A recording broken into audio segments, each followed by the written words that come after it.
And welcome, ladies and gentlemen, to the 21st round of the 11th season of the Bandit Racing League, presented live here on Full Send Racing Network. Welcome, folks, to another awesome night of racing on your Wednesday night here in Bandit Racing League action, coming to you tonight live from the Phoenix Raceway, the virtual in-sim location for the last round of our round of 8 here in the Bandit Racing League playoffs, which will declare our final four for the championship race at Homestead Miami Speedway next week on Wednesday, August the 9th. We want to thank Perfect Shine Auto Spa as well as Apex Sim Racing, our two title partners here on behalf of the Bandit Racing League's coverage on Full Send Racing Network. Hi, everybody. I am, as always, your commentator extraordinaire, your host and producer of the series. But to say I am the broadcast founder of this series would be an absolute lie. And joining me tonight is the man who was the OG broadcaster, not on Full Send Racing Network, but it was the OG broadcaster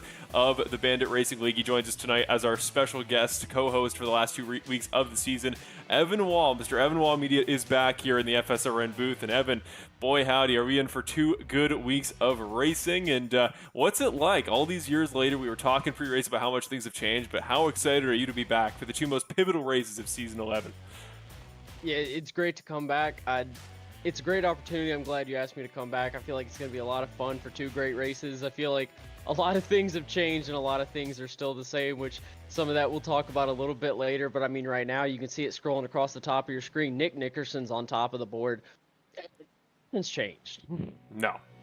No, some things don't change. In tonight's race being the hometown track of the season leader in wins, the one of only 2-time Bandit Racing League 2-time champions. It says that tonight's going to be a pretty favorable night for a guy who's already got himself locked in to the round of 4, but we will see if some of his contemporaries have a shot to dethrone him from the win and potentially lock themselves in to the round of 4. But important before we talk about tonight's race and the situation for the points and everything heading into tonight's event, we want to rep tonight's race sponsor, and it is one that I think more than almost any other we could ever cover is a great cause, and one that we are more than happy to give all the screen time we possibly can, and that is Stand Up to Cancer, one of the premier charities pertaining to any major disease or epidemic around the world. And obviously cancer is one of those causes that it goes without saying. Nobody needs to hype up the importance of just how important this charity in particular is, because everybody is affected by cancer in some way. I know my family in particular, if there was any cause whatsoever I could rep on a broadcast through a charity, this is absolutely one of the ones I would pick,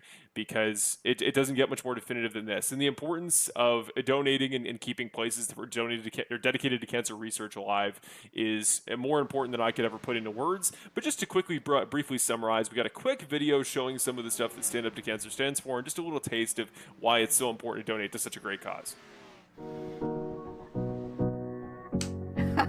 My name is John David Carpton. Dr. Kimberly Stegmeyer. Dr. Edith Perez. I'm a medical oncologist. And I focus on cancer prevention. People are always asking me, why? Why do I do this work? 2 words come to mind for me. One is responsibility, the other is purpose. There was a child that, I took care of and adored, and she said to me, Dr. Kim, will you remember me forever?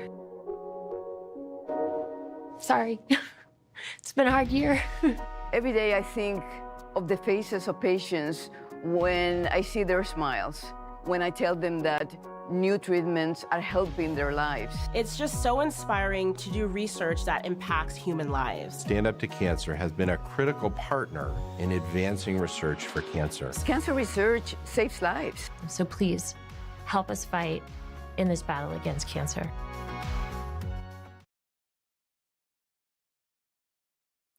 Well, there you go. And again, it doesn't get much more important or much more needing of a cause than cancer research and the fight to end what is truly, I think, at this point in society's history, one of the most detrimental afflictions of any type that can face our world.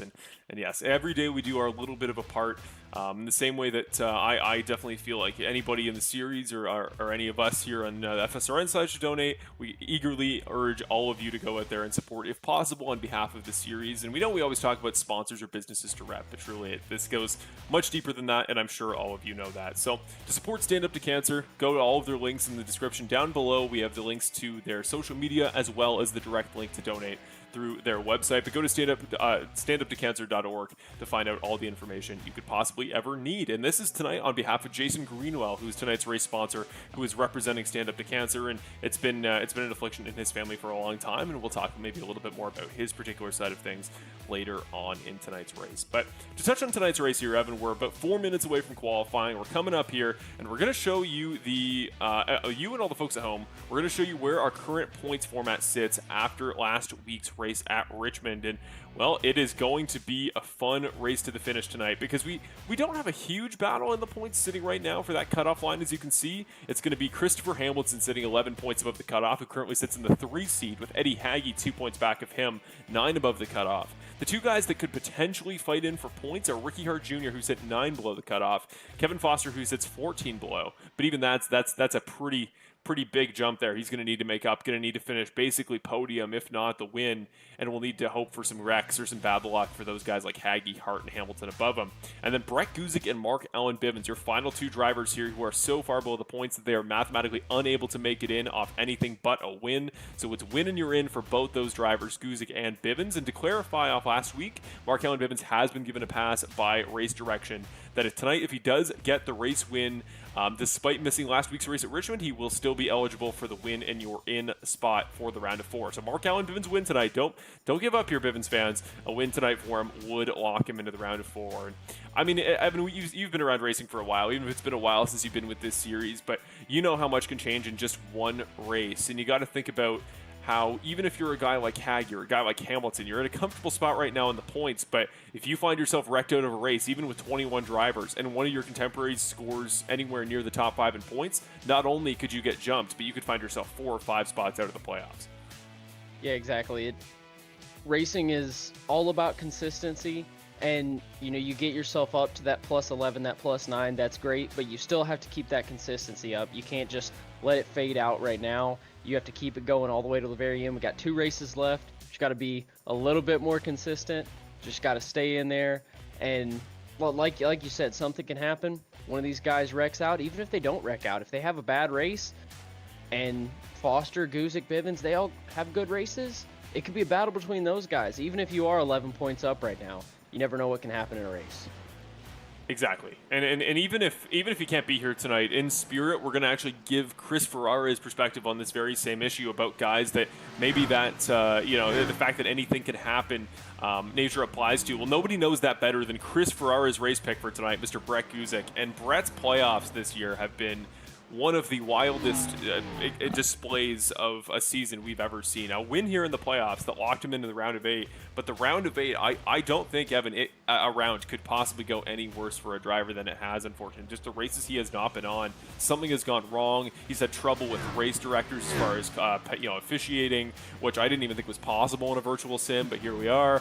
And yeah, he's had wrecks out. He's had, I think some of it's been a little bit of his own doing. I think the emotions to make it through have been there in good and in bad. I think in good, that's why he won the title last year. That's why he can be such a dominant driver. But in other cases, it can really cost him. And I think tonight that Chris's mindset is entirely, if you combine that need to win back into a corner mentality with just the raw talent that former champion, defending champion Brett Guzik has, I think it makes for a combo that will play well tonight. And don't forget, that 04 car last season was our defending winner at Phoenix. So he won here for the finale last year. He's got to do it to get in the finale this year. I like that pick for him. Very much in the same vein, I'm going to go for a different driver, not somebody on his team. But right now, Ricky Hart Jr. here sits 17th in practice, hasn't run a ton of laps here in the warm-up. But I think when it comes to a guy who knows what it takes to win, a guy who's been around here doing this at a high level since Evan was the broadcaster way back in the day, back when he was the Nick Nickerson of this series' time. He knows what it takes to make it in these big moments. He's made the Final Four multiple times for a reason. I think tonight he's going to know what this means. I think that GFR teamwork is going to help because I think Nick, who is the hometown guy here, is going to be able to pass down some knowledge to his teammates this week. Also, I think Chris Hamilton might be fast, but Ricky Hart Jr. is going to be my pick for the race win tonight. And we kind of put a caveat on this here, Evan. Chris and I typically tend to, especially for races where he's almost guaranteed to dominate, if not win in a close one.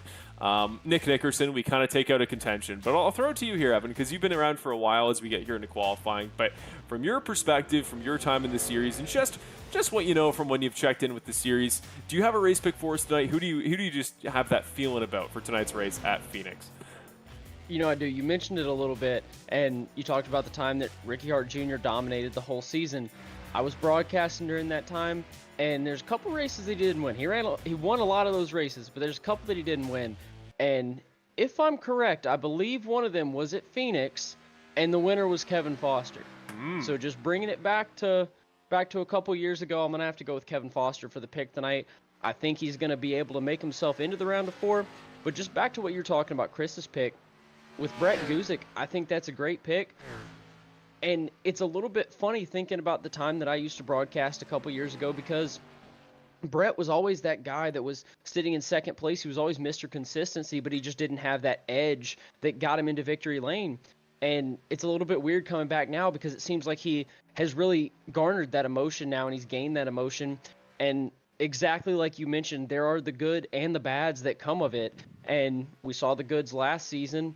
And apparently we've seen a little bit of the bads this season. So it all depends on which side of the coin it is tonight. Watching right here now, the first laps of qualifying going down. Currently first lap. I know it's just a warm-up, but Nick Nickerson, P10 right now.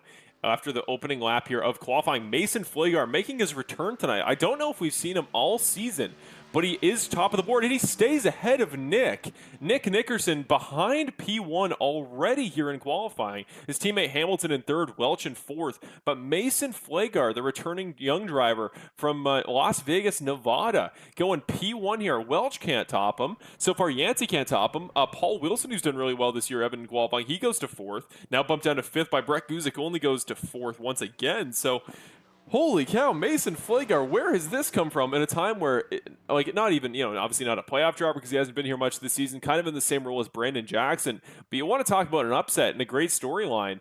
Holy cow, what a jump up this has been since the last time we saw Flagar in this series. Not like he ever wasn't a solid talent driver, but to go P1 above Nick at his home track, this is an incredible showing from the young driver.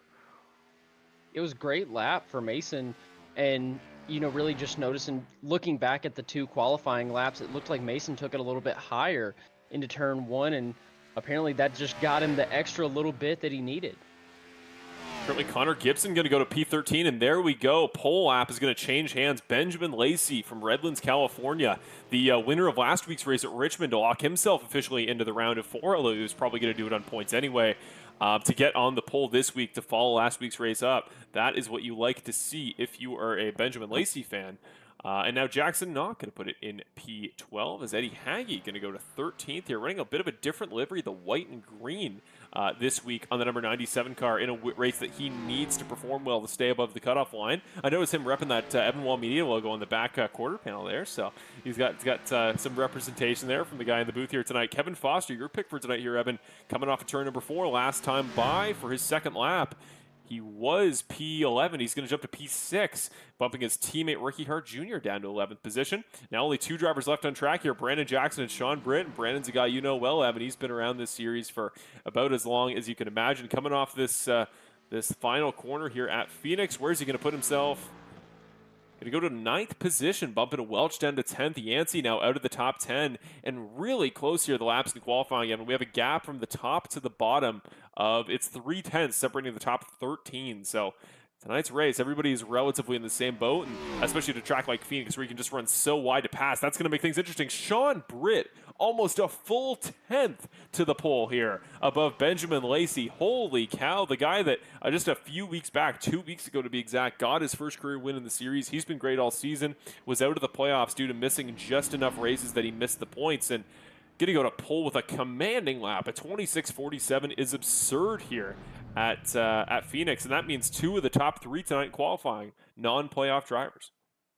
And that's a big deal when you talk about almost a full 10th. He ran a 26.47, and if you think about it, Christopher Hamilton sitting in 5th place right now, he ran a 26.6, and you see a 26.6, so you get all the way down to 9th. So 5th through 9th ran around a 10th of each other. That guy's running a good bit quicker than all those guys. Just a great lap from the 98 car right there. Yeah, I could not have said it any better. That was just a like, well, that was a statement and a half he just made here before any laps have even been run. So with that, it's going to be time for our Perfect Shine Auto Spa starting lineup here to run you through your starting field for tonight's race at Phoenix. And again, non-playoff driver taking the pole tonight. I love a good upset story, a story of a guy socking it to these playoff guys that are supposedly supposed to be the main story of the broadcast. But Sean Britt for Britt Racing, P1 in the 98 car with a 26.479, 800ths to the good on Benjamin Lacy, who comes in the number 7 car on the outside of row number 1. Making his return tonight, Mason Flagar. He's back, the 72 car, making his return to the series with a dominating performance in qualifying, holding off Nick Nickerson, the hometown boy guy who's got 6 wins in the season. He'll start on the outside of row number 2, just in front of his teammate Christopher Hamilton, who starts in 5th, with Brett Guzik needs to win tonight. Win and you're in format. He will start on the outside of row number 3. Kevin Foster for GFR Racing starts on the inside of row number 4 in the 7th position, with Paul Wilson starting in 8th. Mark Allen Bivens, another win and you're in driver tonight, has to win tonight to make it to the round of 4. His first career in the 76 car. What a year it's been for him, though. Would not be surprised to see him do it. And Brandon Jackson on the inside. They will round off your top 10 in 9th and 10th. In 11th position, the fan favorite himself, Cody Welch, alongside Curtis Yancey, make up row number 6. Both guys with a lot of pace in practice, not so much in qualifying. As Ricky Hart Jr., another guy below the cutoff tonight, would be huge for him if he can win, make his 3rd career Final Four in the Bandit Racing League. He starts 13th ahead of Jackson Knock in 14th. Connor Gibson goes 15th, the only Canadian in the field, starting ahead of Eddie Haggy, your final playoff driver to qualify tonight, in 16th position, running that new paint scheme. Tonight's sponsor of the race, on behalf of Stand Up to Cancer, we thank you again to Jason Greenwell, the man we dubbed Mr. Pompous many seasons ago, by complete verbal accident. I want to again reiterate that Jason is about the nicest guy you could possibly imagine in this series. Michael Rama starts to his outside, though, in 18th, with Matt Crockett rolling off the grid in 19th, with Bill Harkins, series founder, in 20th. Hayden Paul rounds it off in the 54 car in the 21st position. We will talk a little bit about later, but there's a big announcement regarding the future of not just the Bandit Racing League, but the broadcast as well, coming up after the race. Stay tuned for that. We'll talk more about that later. But Bill Harkins and I do have a big announcement to make post-race. Stick around, folks, for after the checkered flag for more info to go down.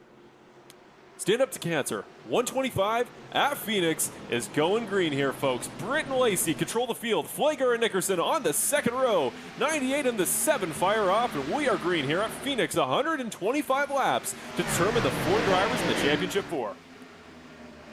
Yeah, still side by side, the 98 and the 7 car, but Britt in the 98 going to have a little bit of an advantage, and he's going to be able to take the lead all by himself. Watch the 2 of Nick Nickerson, though. Whoa, further up on back, the outside, Bivens around. Sideways. 76 into the 85, into the 31. We are cautioning after only 3 corners here at Phoenix. Mark Allen Bivens, a man who's win and you're into the playoffs, but he has to get that win. Finds himself with damage on the very first lap. Let's go to the butt kicker racing replay here, Evan, and see what brought all this caution to a head. I'm going to need to do a bit of a deep dive here myself to better understand what exactly went down here in the corner. That camera angle was a little bit far away. Just going to duck back in here, but it definitely looked like contact between the 85 and the 85. Where is he?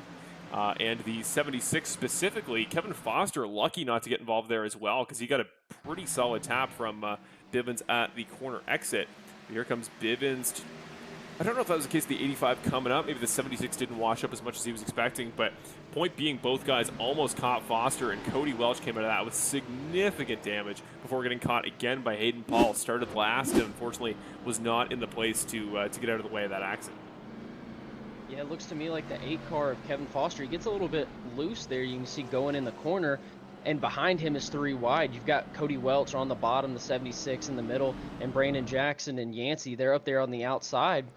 And it looks like the 85, he's just sticking his nose in there. Kevin Foster gets a little bit loose, and Welch really doesn't have anywhere to go. He's afraid that the 8's going to go around right there. He moves up a little bit, but he didn't have much room because of Bivens down there, and really just a racing deal. A bunch of guys close together, the start of the race.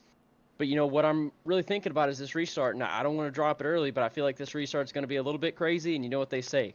Cautions breed cautions. They do indeed, and it's great to have the man himself back with the famous slogan. I think more than anything else, Evan, that is the thing that from your lineage that has stuck around the longest in this series. It's great to be able to rep the old adage, and yes, unfortunately that does tend to be the case, and boy, do I certainly hope that is not going to be an omen for the next restart. We need some green flag laps here. We need that good racing action that you come to expect here in the Bandit Racing League, and we can't do that if we're pacing for 50 laps at a time. So, well, here is your pole sitter once again, going to show the Skype camera, looking cool and composed right now on the wheel. Mr. Sean Britt, the Rollsville, North Carolina native, as the lights on the pace car turn off. He is getting ready to go here at the front of the field. Alongside him, still going to be Benjamin Lacy, but Nick Nickerson actually got ahead of Mason Flagar on that first restart. And will start in P3 with his teammate Christopher Hamilton starting behind him in P5. Nice and calm, like you said, in the 98 car as the pace car ducks down onto pit road. The 7 of Lacy up on the outside, the 98 down on the inside, ready to get back going after 4 laps here at Phoenix. Don't forget your late start finish line. It's been moved in the past couple years here at Phoenix Raceway, so the pace car will leave, but the drivers will do one more, line at one more straightaway of pacing action before they come off this turn here to cross for the start finish line. And fascinating thing here as we go green, don't forget any part of this racetrack is fair game for track limits. You can go as wide as you want to make a move on the apron, and I think we'll start seeing guys do that on the later restarts in this race. In huge jump there by the 98 car, got a great run, and the 2 of Nick Nickerson able to capitalize, get by the 7 of Eddie Lacy, and it's going to be Britt Nickerson 1-2. Yeah, Benjamin Lacy, you're really doing his best to settle in behind, not lose too much track position. As Mason Flagar once again just chucking it into the corner around the middle to late portion of the apex, and gets just such a good run, making up a really good amount of time. Fascinating to watch how his run differs from those around him as Brett Guzik sending it up the inside of the 72. Really a big aggressive send on the inside, and this new era of Brett Guzik we've been seeing still coming out to play here, wasting no time trying to get these moves done. Yeah, that's one of the things that we were talking about a little bit before the race. Brett Guzik, I just remember him as Mr. Consistency, Mr. Safe. He was a guy that didn't get in a lot of accidents, and, you know, just now he's just a little bit different. And, again, like you said before, the good and the bad. He's making moves now. Biggest move of the race so far here is a playoff driver, Mr. Eddie Hagge in the 97 car, currently sitting in 9th position, trying to track down Paul Wilson with Jackson knocking behind him. And it's been a really, really good playoff overall for the 97 car. That's the reason he's above the cutoff heading into tonight. It's just how overall good he's been able to close these races to maximize his playoff points. That's what he's going to need to do tonight, again, sitting above the cutoff as far as we come in. But he's going to have to remember, if somebody outside of the top 4 wins their way in here into the round of 4, there will only be 1 spot left on points, and he and Christopher Hamilton are going to have to fight for it. Yeah, and one guy that I want to highlight real quick, I was going to say before the race, we just didn't have enough time. I was really wanted to watch that 7th through 12th starting position, because in that we had Brandon Jackson, we had Curtis Yancey, Cody Welch, a lot of good drivers. Mark Allen Bivens were in that. And a lot of those have fallen off, but one that hasn't is Brandon Jackson. He's up to 7th position, and now he's knocking on the back door of Christopher Hamilton. Yeah, Christopher Hamilton here knocking on the back door of Brett Guzik just as much as he's under attack from Jackson, but just such a close line of drivers here at the start of tonight's race. That's why I think the racing is going to be so good, is because you can so easily watch the guy in front of you try to emulate their line, and that's the races that in perpetuity with the slipstream just make for really close packs, and that's what you want to see if you're a big fan of good racing in this series. It's just everybody getting as close as they physically can. And you can see most of the track has single filed out, but it's not like there's a huge gap in between a lot of these cars. This really only a car length to maybe a couple car lengths. Guys are right behind each other, but again, we're not too many laps in the race. It's lap 11 right now, and we've got 125 total. So there's plenty of time for things to get crazy later on, as now you can see the 98 and the 2, Nick Nickerson, switching his lineup a little bit. You saw Sean Britt go in a little bit lower, Nickerson try and go a little bit higher. Now's the time that you want to try these things out, see what works for you, and really decide what you want to do a little bit later on in the race. David Lakey there in the chat, obviously driver of the series who was unable to make it tonight, made a really interesting point about the last caution, pointing out how guys chose to just take the damage repair manually rather than using their 1 quick repair allocated for the night. I think good, mature call, and it's going to matter in the long term, especially if you're guys like Britt and Nickerson. You want to save those quick repairs just in case this battle goes south. Right now it's been clean, but the 2 car getting really close there on the back bumper of the 98, and this track is one where if you don't predict the way the guy's going to hit the apex, how he's going to use that inside apron, you can find yourself making contact pretty darn easily, even if you're premier drivers like Britt and Nickerson. Yeah, I agree. And I think that's a great call, not using your fast repair yet. It's early in this race. There's a lot of battling to be done throughout the rest of the race. And if you're one of those playoff drivers, it's really important to finish the race. Of course, you want to have a good run. That's important. But if you use your fast repair right now, less than 10 laps into the race, and then something happens down the road, you never know what can happen. It's always better to have that fast repair in your back pocket. You can work up from a little bit further back in the pack, but later on, you get completely wrecked. You can't do anything about it. Right now, Christopher Hamilton continuing to stay on the back bumper of Brett Guzik, just as up here the battle for the lead continues to rage on. And while the two guys were making good ground to the field behind there for a bit, how close they've gotten now is allowing Benjamin Lacy to start making up a little bit of ground. Now he's got the gap down to third within half a second. Yeah, Benjamin Lacy sees those guys battling up there. It's not like they're side by side or anything, but they're thinking about each other for sure. Nick Nickerson is back there. He's trying to watch.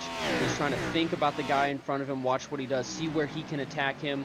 And Sean Britt's worrying about what's in his rearview mirror. Benjamin Lacy doesn't have either of those to worry about. All he's trying to do is catch up to those two guys. And for a lot of drivers, I know it really helps to have a rabbit that you're chasing, a target in front of you, and that's all that Benjamin Lacy's got right now. He sees those guys, he wants to get up there with them. Oh, and he's getting up there. We're watching the onboard live here, and you can just see the amount he's making up off the corner as these two guys squabble in front of him. And it's so great for Lacy, because unlike a lot of battles we've seen in the last few weeks where it's been his teammate up front that's been in the claws of the battle for first, as you see Nick going to dive low here. This time it's two non-team affiliated guys, and I don't think the 7 car really has a stake in this battle. I don't think he really cares who wins, because Nick's already locked in and Britt has already got his win here in the playoffs. So I think he just wants to get by these two gentlemen and finally cement his momentum here into the Final Four race at Miami. But here we go. 2 car finally getting his opportunity underneath here into the final turn 3, and that 7 car may even get a chance to go with him as he gets wicked loose. Mid-corner, the 2 car just did not stick whatsoever on the inside. 98 car going to get a free pass back to the first position, and here comes Lacy, I should say, on the outside here, sweeping around turn number 2, trying to get it to stick for second. Yeah, Nick Nickerson went for battling for the lead to all of a sudden trying to hold on to that second position. That's how quickly things can happen. And now he loses the second position. And if you're the 98 car, if you're Sean Britt right now, you've really got to take advantage of that. You almost lost the lead. Now you want to take this time and you want to get as much of a gap in front of you as you can, obviously without tearing your stuff up or wearing it out. Again, playoff driver here, Christopher Hamilton, we now watch here, currently sitting in 6th, still under attack from Jackson, still attacking Guzik. He came in 11 points above the cutoff, best guy here in points, and if he wants to win that points race so that no matter who wins this race, he's still locked into the Final Four. He wants to stay up here, and he wants to stay ahead of Eddie Hagge, who currently sits in 9th position. So doing everything he's got to do tonight. Respect for the driver of the number 15, Tempe, Arizona native. Still, don't forget, may not be the hometown guy as far as Phoenix goes, but is hometown guy as far as Arizona goes. Yeah, you know, it's close enough. It's still a hometown racetrack, whether or not it's actually your hometown or not. Eddie Hagge here also doing a really nice job of just managing the race, starting off slow. Maybe going to hope for some more cautions later if the pace doesn't pick up to make it in the top 5 just on raw pace alone, but isn't too far back. It's just over 5 seconds behind the leaders, which in the grand scheme of the entire race isn't going to be too much. So as long as he can hold off Jackson Knock, make some progress towards Paul Wilson, and even more so Brandon Jackson, I think he's in a pretty good spot as far as the race goes overall. But back to the battle for the lead. Things are getting tight-knit as ever. Let's see this go a little bit longer between Britt, Lacy, and Nickerson, and hope for no more guys getting loose here as the 7 car going to peek underneath the 98, crossing the start-finish line to start lap 22. Yeah, the 7 car is peeking down low. We'll see who has the advantage. It should be the 98 of Britt. He's just barely got his nose in there. Lacy does. Yeah, peeked it in, but just didn't get the run off the exit of the corner. That's the problem with taking that low apron line, is you just lose so much time on the exit. And Flagar now, the same way that Lacy caught Nickerson and Britt, he's starting to catch this train of 3, and going with him is Brett Guzik as well. So this battle really starting to cost these guys in it. We'll hopefully make the battle for the lead a little bit more competitive, as here we go, 7 car back to the bottom. He likes that low line on the apron, but the 98 car is starting to pull away. Yeah, I think Flagar just needed a little bit of time to settle in. That 72 car is looking a lot better right now. He's watching these guys in front of him, and he doesn't need to pressure anything right now. He's done a great job to just settle in, get a rhythm going. You know, he's watching these guys in front trying to catch up to him. Final corner once again. Britt locks it down, has led pretty much every one of the 24 laps here. I don't believe he ever lost that position. So as far as a start goes, that is about as smooth as you can get, although it got a little bit slow in the mid-apex of the corner. Thought the 7 car might even tap him on the rear end. Might kind of move that car out of the way a little bit, but no, he's going to stay in the first position.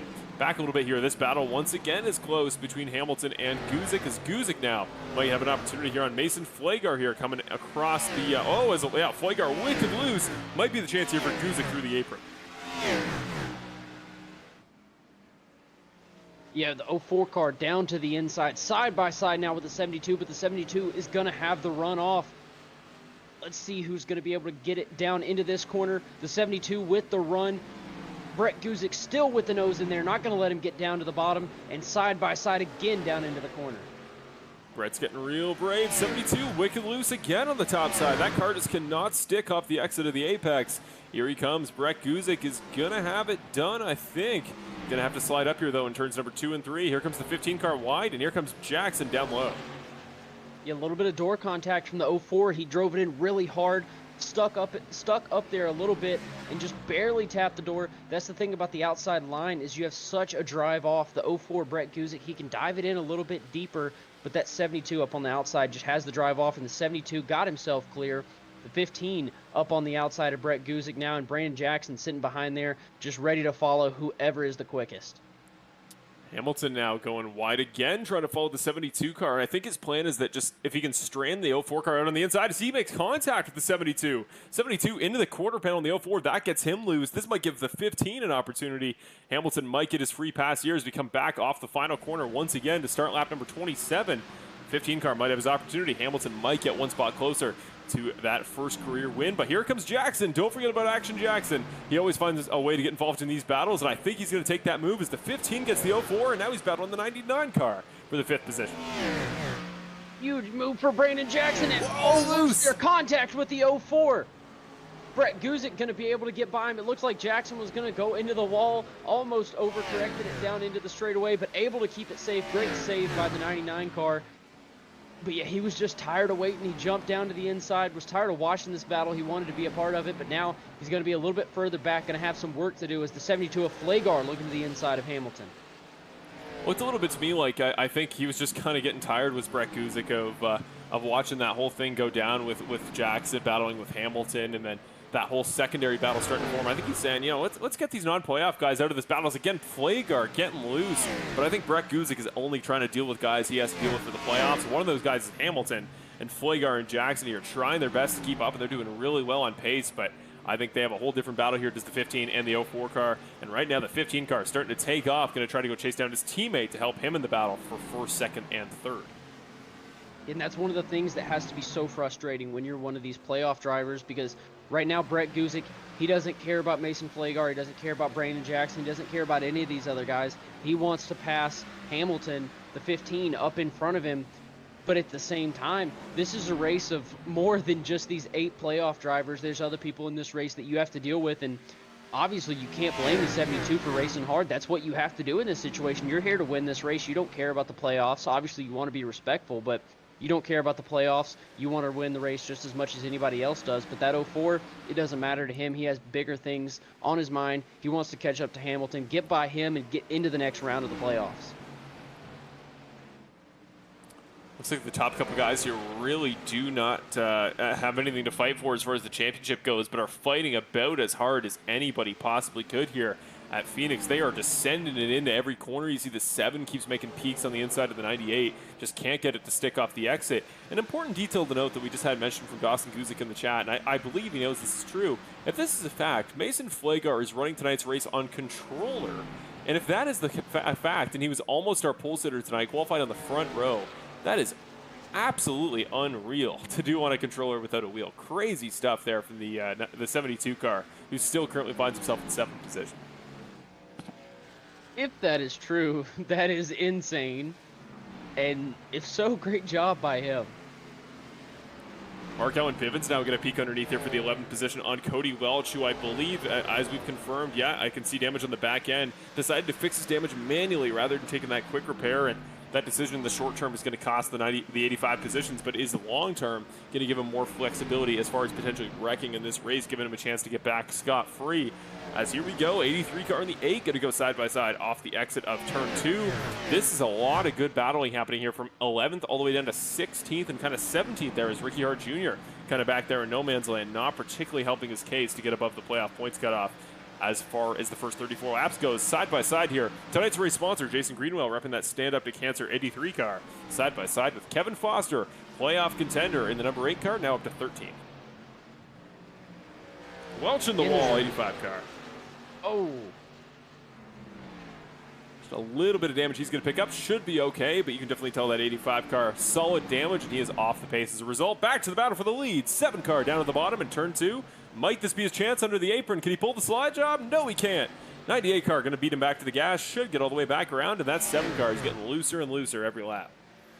He got in front of him for a second, but that's just one of those moves where you know that guy is going to be faster than you off the corner. You really just have to make the move and hope that you can get in front of him. You have to hope that he lifts, seeing you do that. But great job by Sean Brett, able to stay up high, able to keep in the gas, and have the power off the corner to be able to clear yourself.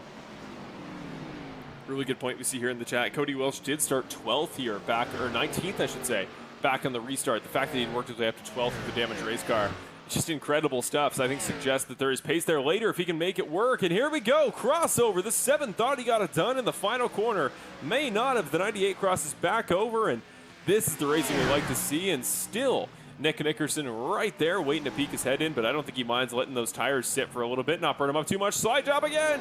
7 car doesn't quite get it to work, but we are side by side down the front stretch once again. Yeah, that's a great point. Nick is just sitting back there, letting these guys race it out. If somebody gets in front, I'm sure he'll try and follow him, obviously, but right now there's no need to pressure it. Contact. Oh, and contact there. The 98 with a little bump on the 7. And he's going to fall back just a little bit. Had to get out of the gas, and the 2 is going to take over the second position. The 7 up to the lead. The 98 back to third. Sean Britt there, kind of the first real mistake we've seen that time. Tried the crossover, got a little bit too antsy on the gas, and I think just made that little bit of contact. It's going to bump him back down the order a little bit into third position. Now the battle for the lead going to be between the 2 guys locked into the round of 4 for next week's finale. It's Nickerson, it's Lacy. They've won in this round, and they're looking to do it again. Yeah, they've already won here recently, but you want to keep that momentum going. You want to keep a hot streak going. You don't want to burn it out. You might as well, if you're hot, try and stay hot. You've only got 2 races left. You really want to win that last race, but you might as well win the next to last one too. Battle now for 5th happening. Brett Guzik and Brandon Jackson, 2 veterans of the series that you've known for all your time in the Bandit series here, Evan. 2 former veterans of Season 8 back when we started. And the 04 and the 99 car are going to go side by side through the apron. The 99 at Jackson really trying to play spoiler here. Christopher Hamilton, since he left this battle, is getting a full 2.5 seconds. And I think once Haggy gets by here, he will start getting lap time as well. Yeah, back in my time broadcasting, Brandon was a super aggressive driver, and it seems like Brett Guzik has gained a little bit of that aggression. He's learned a little bit of contact behind him, the 72. Cow.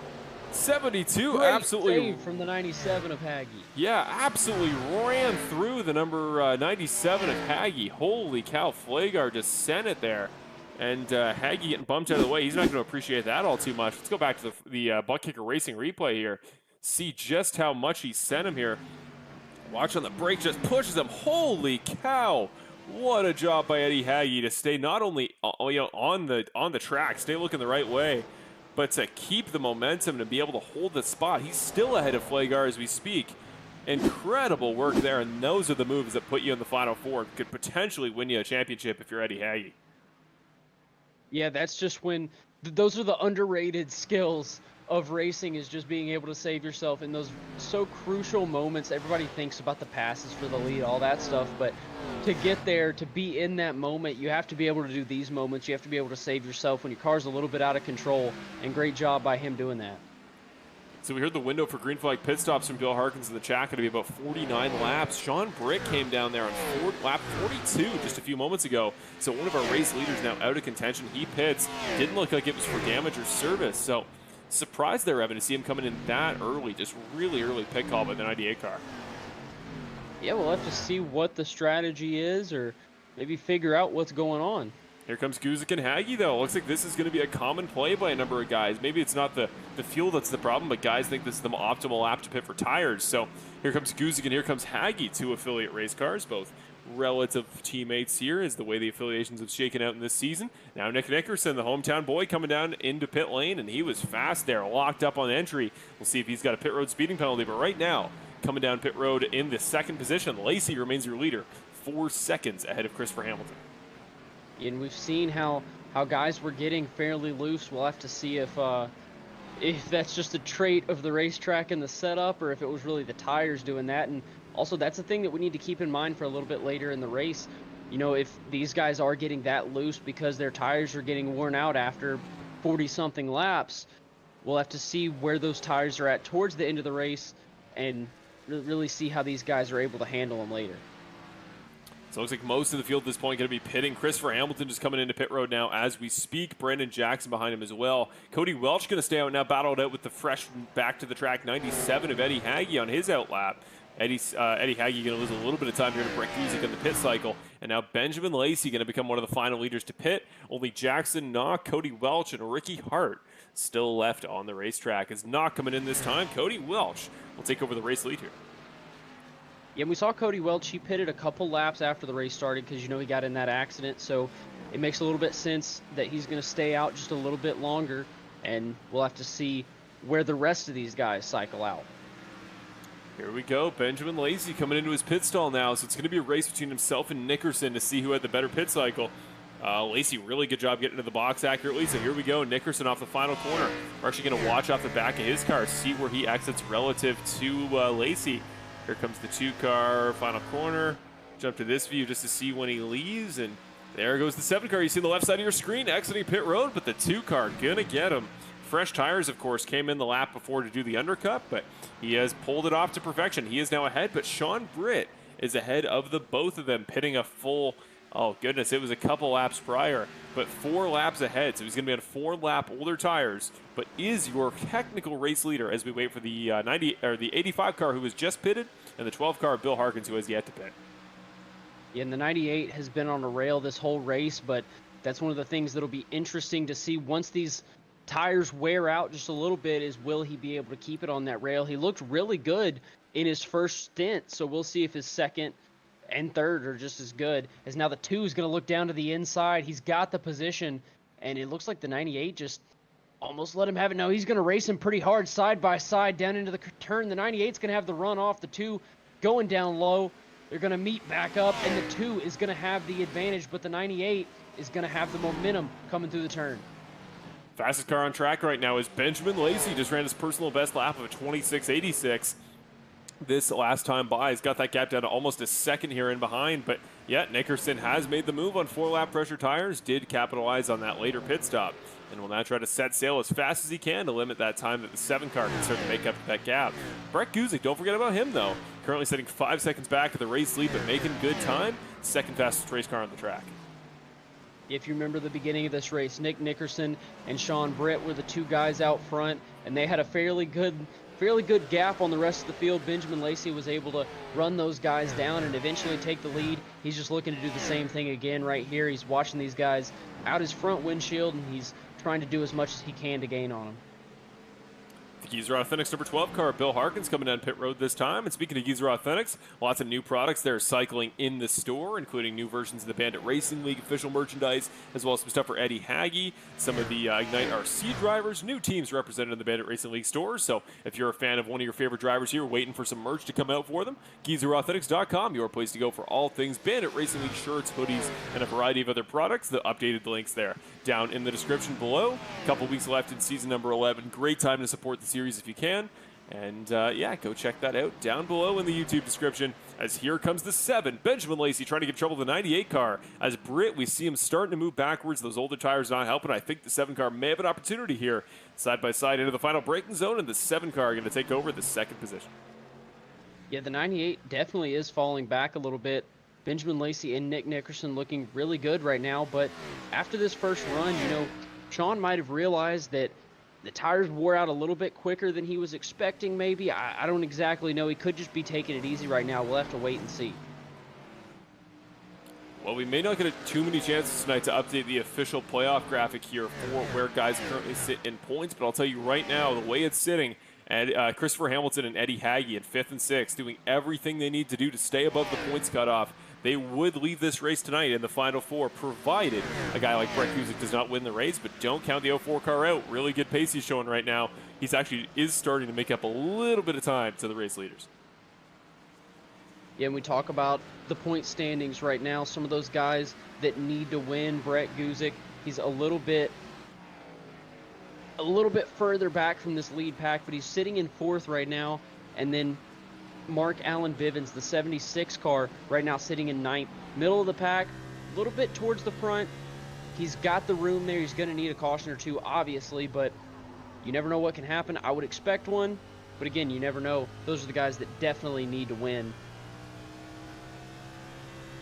Just jumping back here to tonight's race sponsor, the Mount Vernon, Indiana native, was just passed by Cody Welsh here for the 14th position. We see from his perspective on the 83 car, 85 car blinking a little bit here at the moment, but really solid drive here right now from the 83 car, making good lap time, good pace. He's ahead of Ricky Hart Jr. for the time being.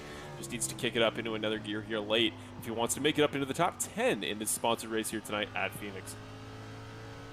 Yeah, and let's see what we're talking about in the live chat. Just to update it, before the race started, Hamilton was 11 points above the cut line. Hagge was 9 points above the cut line. So as of right now, Hamilton has a little bit of an advantage, especially since he is 1 point or 1 position ahead of Hagge on track. Yeah, so right now that's a great call because you have to remember one guy getting a position, one guy losing one. That's not just a 1 point swing in either guy's favor. That is the two guys tying. So if Hagge beats Hamilton by 1 point, that would foster a tie. And goodness, we'd have to check post race officially what the tiebreaker is going to be, not just for the championship win, but for points and stuff, as to how that would factor out for the round moving on. I believe it's in the form somewhere, so we may have to do some Full Send Racing Network research here as Lacy continues to track down Nickerson for the race lead. But that'll be really interesting, and I'm kind of hoping, just so we can get a definitive answer right as the race ends for you, hoping it doesn't go that way. But boy, how interesting of a scenario would that be there, Evan, if we get a tie for the final transfer spot, provided a guy like Guzik or Foster were to win. That would be extremely interesting, and you know, it's really not out of the realm of possibility at all. Brett Guzik right now running 5th. Hamilton's in 4th and Hagge's in 6th. These guys are all right together. It's definitely not out of the running. Yeah, awesome to see Chris Ferrari here joining us in the YouTube chat tonight here, even if he wasn't able to make it in person for the last 2 races of the season. Always an important part of the series here, Chris. We're glad to have you. And yeah, to say Nick is absolutely lights out here, no doubt about that. But right now, Benjamin Lacy is putting the whole Bandit scene on notice as he gets by the 2 car. Foley just runs him straight around the inside there through 2 and 3, and now becomes your race leader with, well, a while to go. 65 laps left here tonight at Phoenix, but laps are going by quick. We're about halfway through, and the 7 car leads, looking for his 2nd win in a row here tonight, heading into the finale at Miami next week. Yeah, we saw the 7 car driving really aggressive in our first stint, and, you know, did some things that I would expect to burn the tires up fairly quickly, but he's confident in the 4 tires that he's on, and he's still driving just as aggressively, got past the 2, and now he's going to try and set sail. Obviously, he knows how far those tires will last. He definitely pushed them to the limit his first run, and he's confident in keeping it going here this 2nd stint.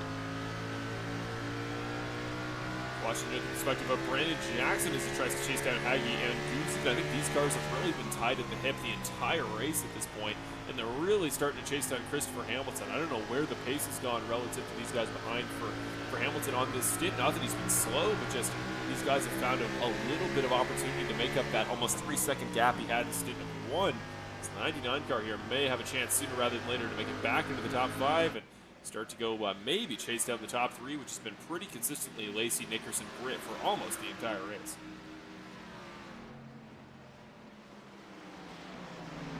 Yancey crashes, and we go to a yellow. There you go, folks. Talk about a bit of a shake-up here tonight. The 51 car finding himself looking backwards here off of the final turn before the start-finish line.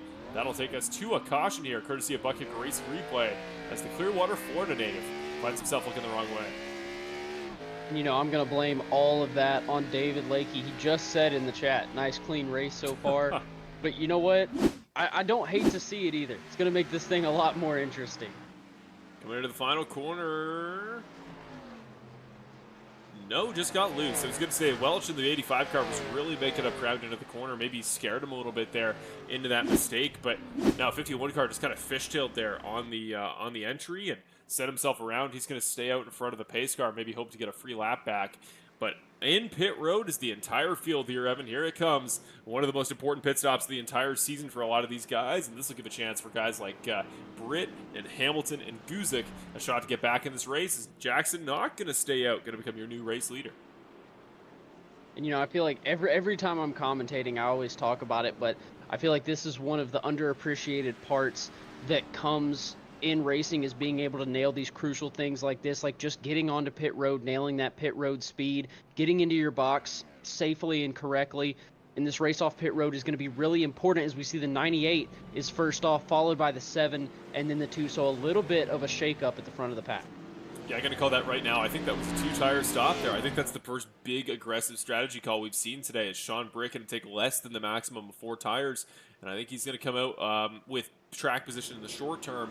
I worry about the pace there in the long term, but he will become your new race leader as Jackson Knock back down pit road on the second available opportunity here, as well as the 51 and the 54 of Yancey and Paul.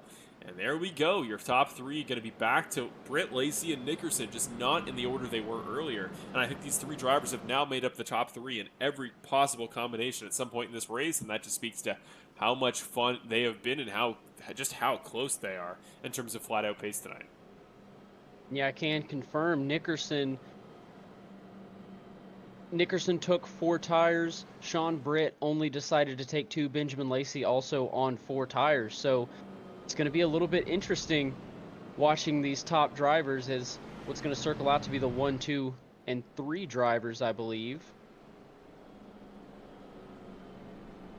Let's check it in here on Connor Gibson, currently sitting in the 13th position, former playoff guy. Don't forget, a guy that we were really surprised didn't make this round of 8 here a few races back, and unfortunate to see him not up here in contention tonight for for the round of 4, as the the feel-good story it would be for a guy like Haggy, who's really stepped up here, or potentially Bivens even, if he's able to get the win tonight. But just want to get a moment to shout out a guy who's been really solid this year. I know I wasn't back in the day when Evan and I used to broadcast this series, but has really come into his own. Has been great.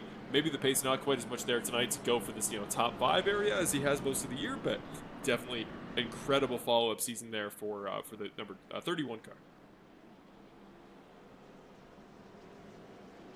Just want to give us a reminder here. I'm going to put up the points as we started the race here tonight, where we were standing going into lap 1. Don't forget, Hamilton and Haggy, the 2 guys above the cutoff, and they're still doing everything they need to do to stay in that position, because Ricky Hart Jr. here, 9 points back coming into tonight. He's been 17th pretty much the whole night under green. That race pick of mine perhaps not looking quite as good here tonight, maybe for a variety of reasons.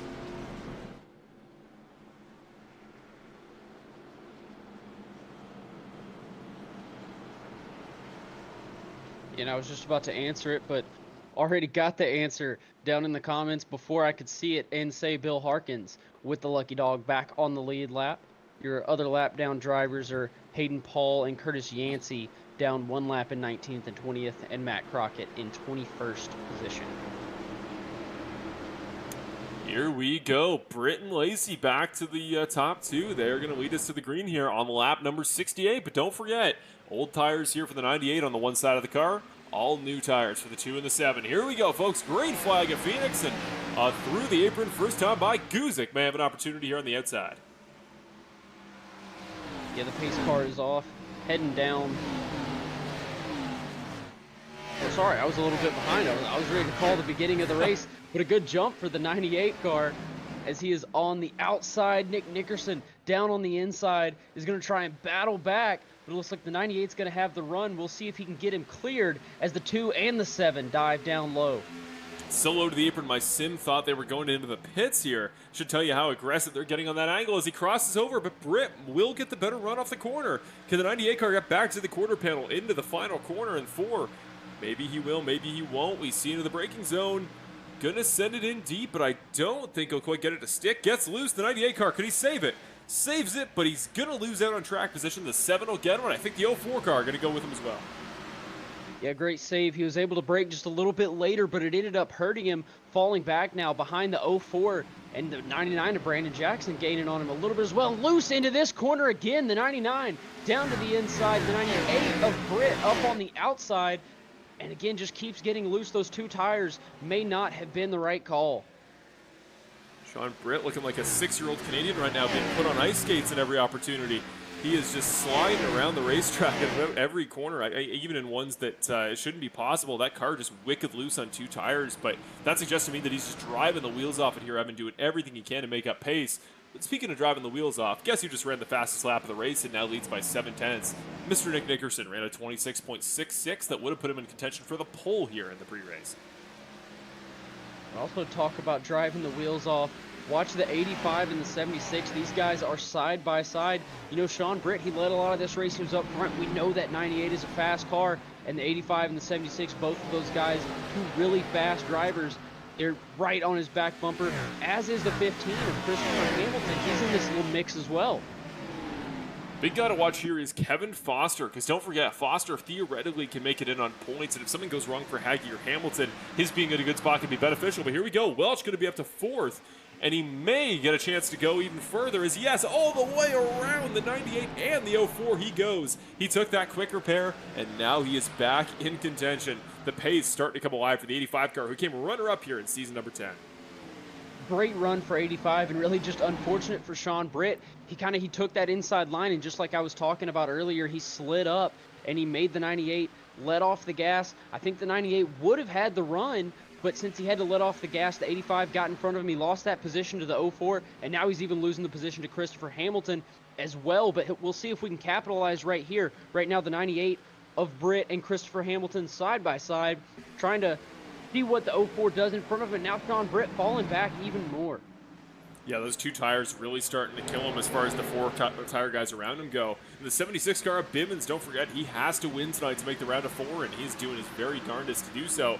Gets around the 98 car, so that line continuing to go. And now I think it's a question of, for these 4 tire guys, how long are you going to be stuck behind that 98 car? And how quick can you start to get by? I think he almost went around there again.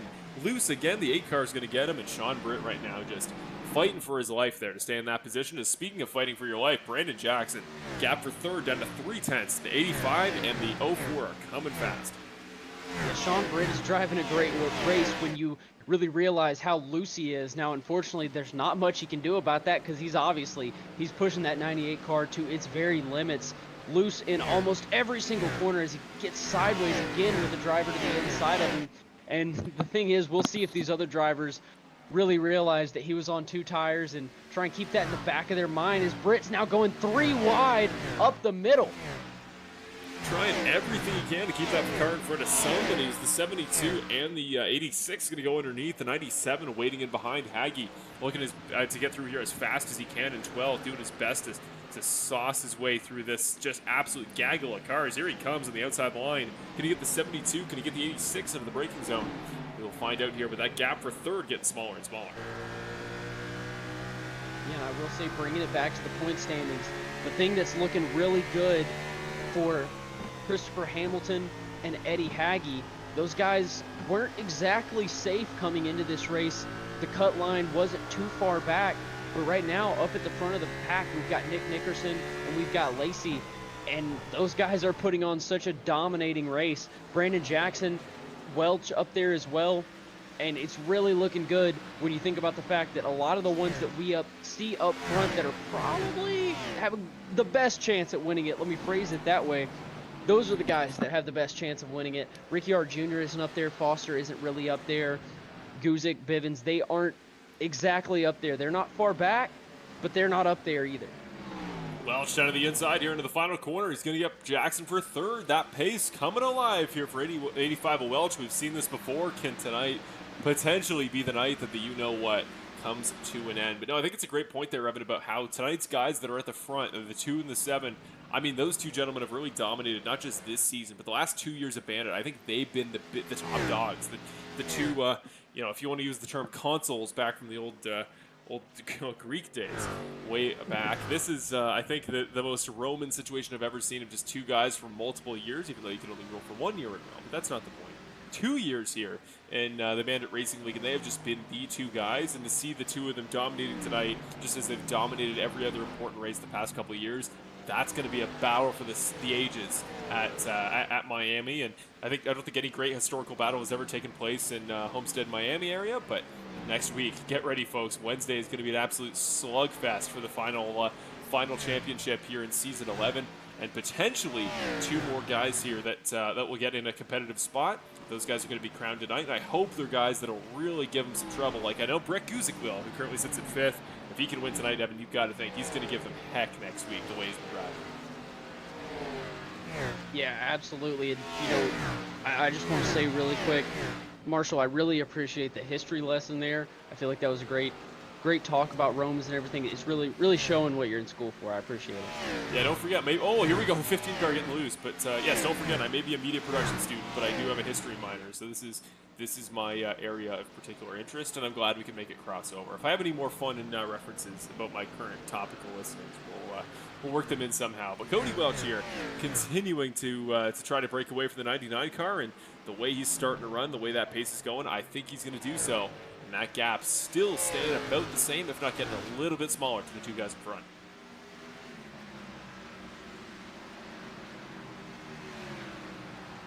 Aggie down to the bottom. He just gets the move down. Oh my goodness, what an aggressive send on the apron. Holy cow, the 97 car just flung it across the front nose of the 86. He moves up here into the 9th position. Just wanted to wait till the pass was done. He now tucks in behind Kevin Foster, who does need to get him on points, but cannot do so with just one position. He's going to need the number 97 car to drop just a little bit further.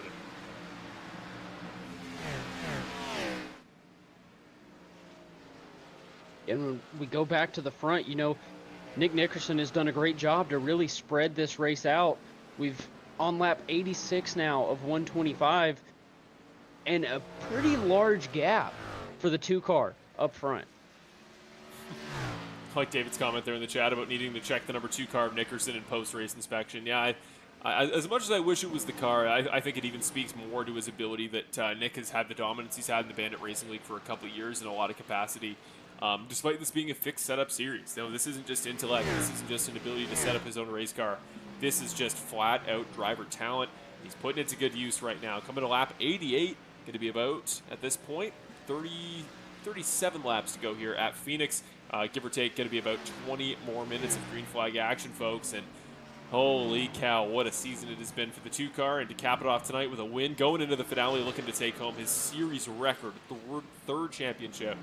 This is everything he was hoping it would be. And Michael Ramos now pitting in the 16th position. And Jason Greenwell coming in here, race sponsor, in the 17th spot. Yeah, that's one of the things we're going to have to watch as we get towards the end of this race's pit stops, because that's really going to shake everything up. But, Marshall, I think somebody needs to do us a favor and just head to Arizona and check Nick Nickerson's 3 or 4, however many computers he's got, and just really see he's got to have something going on, and he's figured out a way to run something other than the fixed setup, because that number 2 car is fast.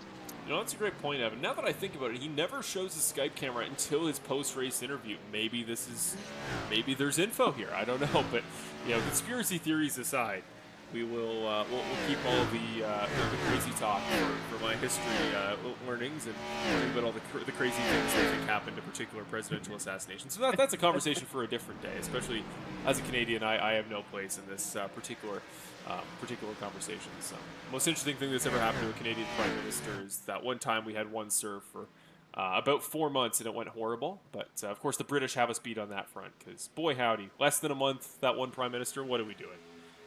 Come on now. I mean, Nick has probably collectively led more laps for about an actual calendar month than that. So at this point, the 2 car, I think, if we're going to use the term Prime Minister of the Bandit Racing League over the past even 4 seasons, that 2 car is probably a pretty good shoe-in, wouldn't you say, Evan? I mean, from your broadcasting regime over to mine, he's kind of been the guy.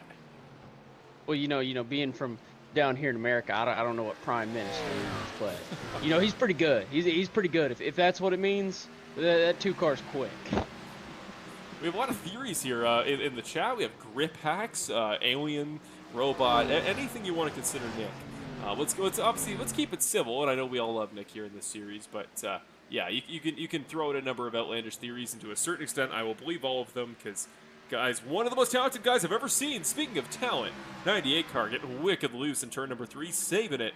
And the 72 car, Mason Fleegard, will continue on. And I mean, this will kind of wrap us into my next point here, Evan, about this final potential pit stop cycle, which is, what's the strategy call? What can these guys really do to try to make up a little bit of ground and potentially get some track position here? Because as Sean Britt tried to do earlier with 2 tires, there is opportunity to get creative, but there's a downside to everything. As Kevin Foster, first guy on pit road. But Evan, what would you potentially consider strategically here at the end? Well, I mean, if you're one of those guys that's a little bit lower in the playoff standing, if you know that you have to win to get in, then I feel like you have to consider taking 2 tires. Brett Guzik, maybe not. If I was Brett, I'd probably take 4 when I come in here, because you've got that chance. You're not too far back. You're going to be back in 5th. And, you know, this all depends on whether there's a caution or not.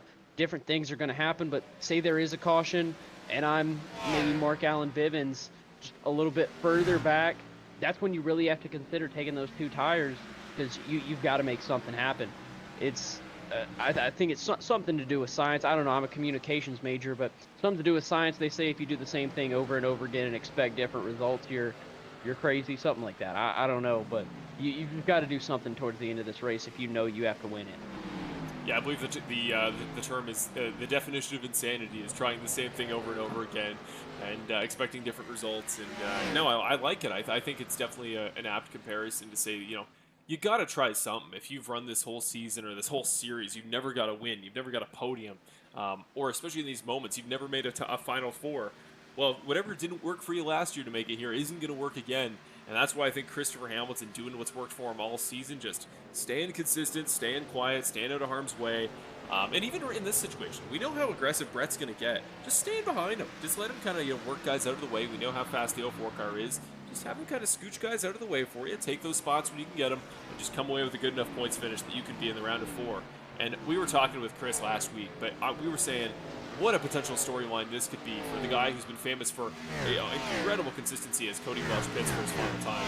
But as far as Christopher Hamilton, the guy who's had incredible consistency week after week after week for multiple seasons now, but if he can get that win to finally get over the hump here, beat his teammate in the final race of the season to win the title, like that Daniel Hemrick situation a few years back in Xfinity, what a story that would be. And I will be over the moon for Christopher Hamilton as much as I possibly could be if that happens to go his way next week.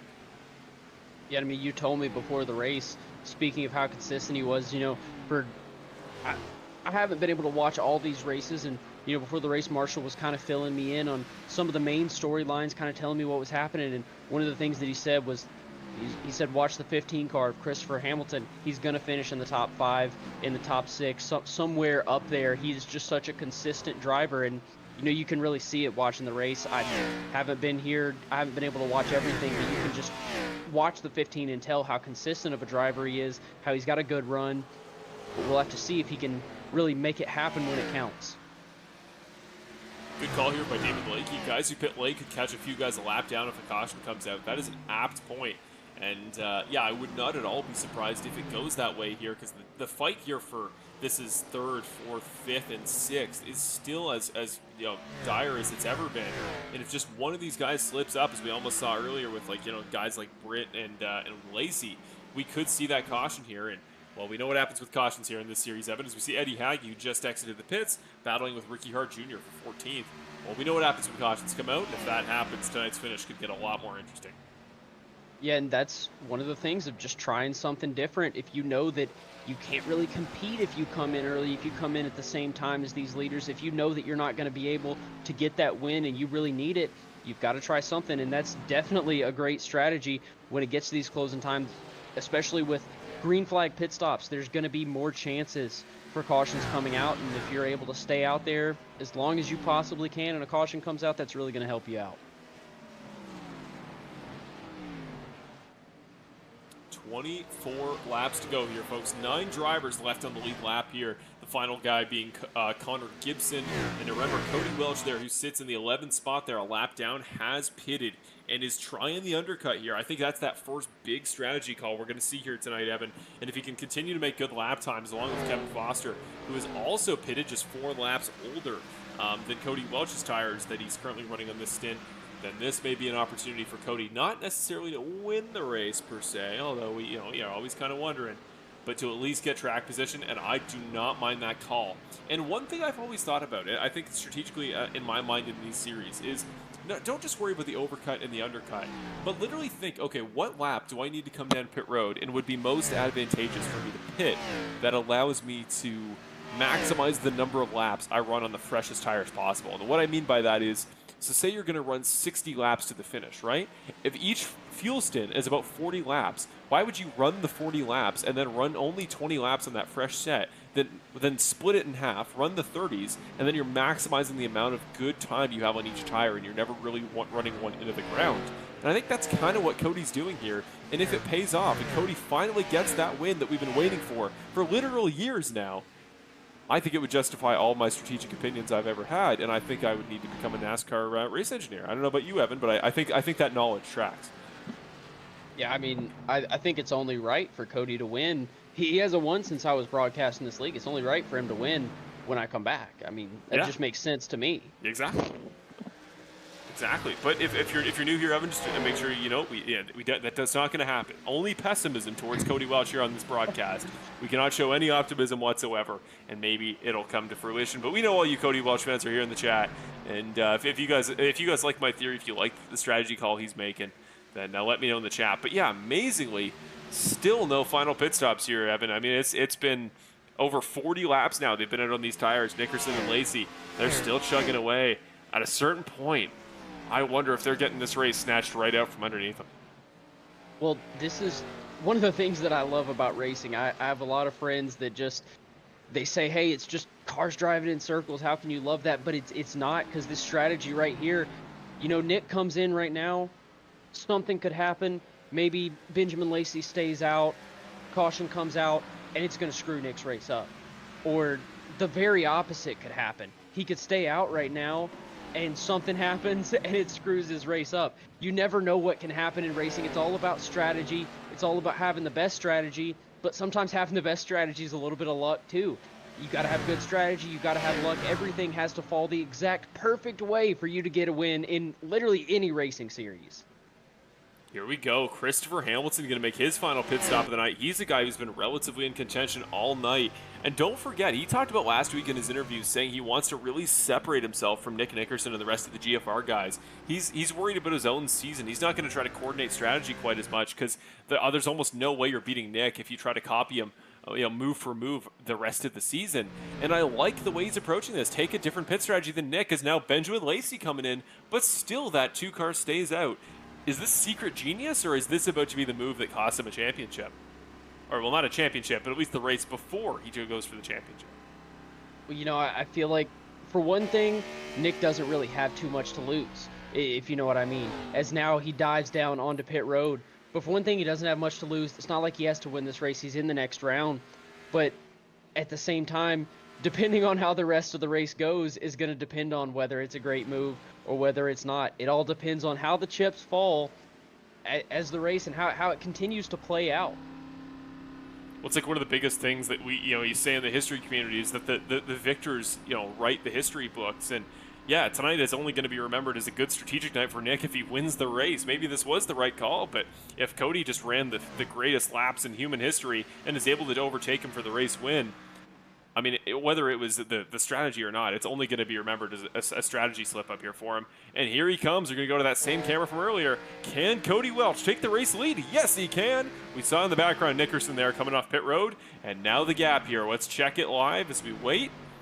The gap from Cody to the next closest driver on track is going to be about 3 seconds here. So here it is. If you're a Cody Welch fan, this is his chance. I mean, you talk about the moments where guys really get their opportunity to shine, to make a change in the series and to rewrite their destinies.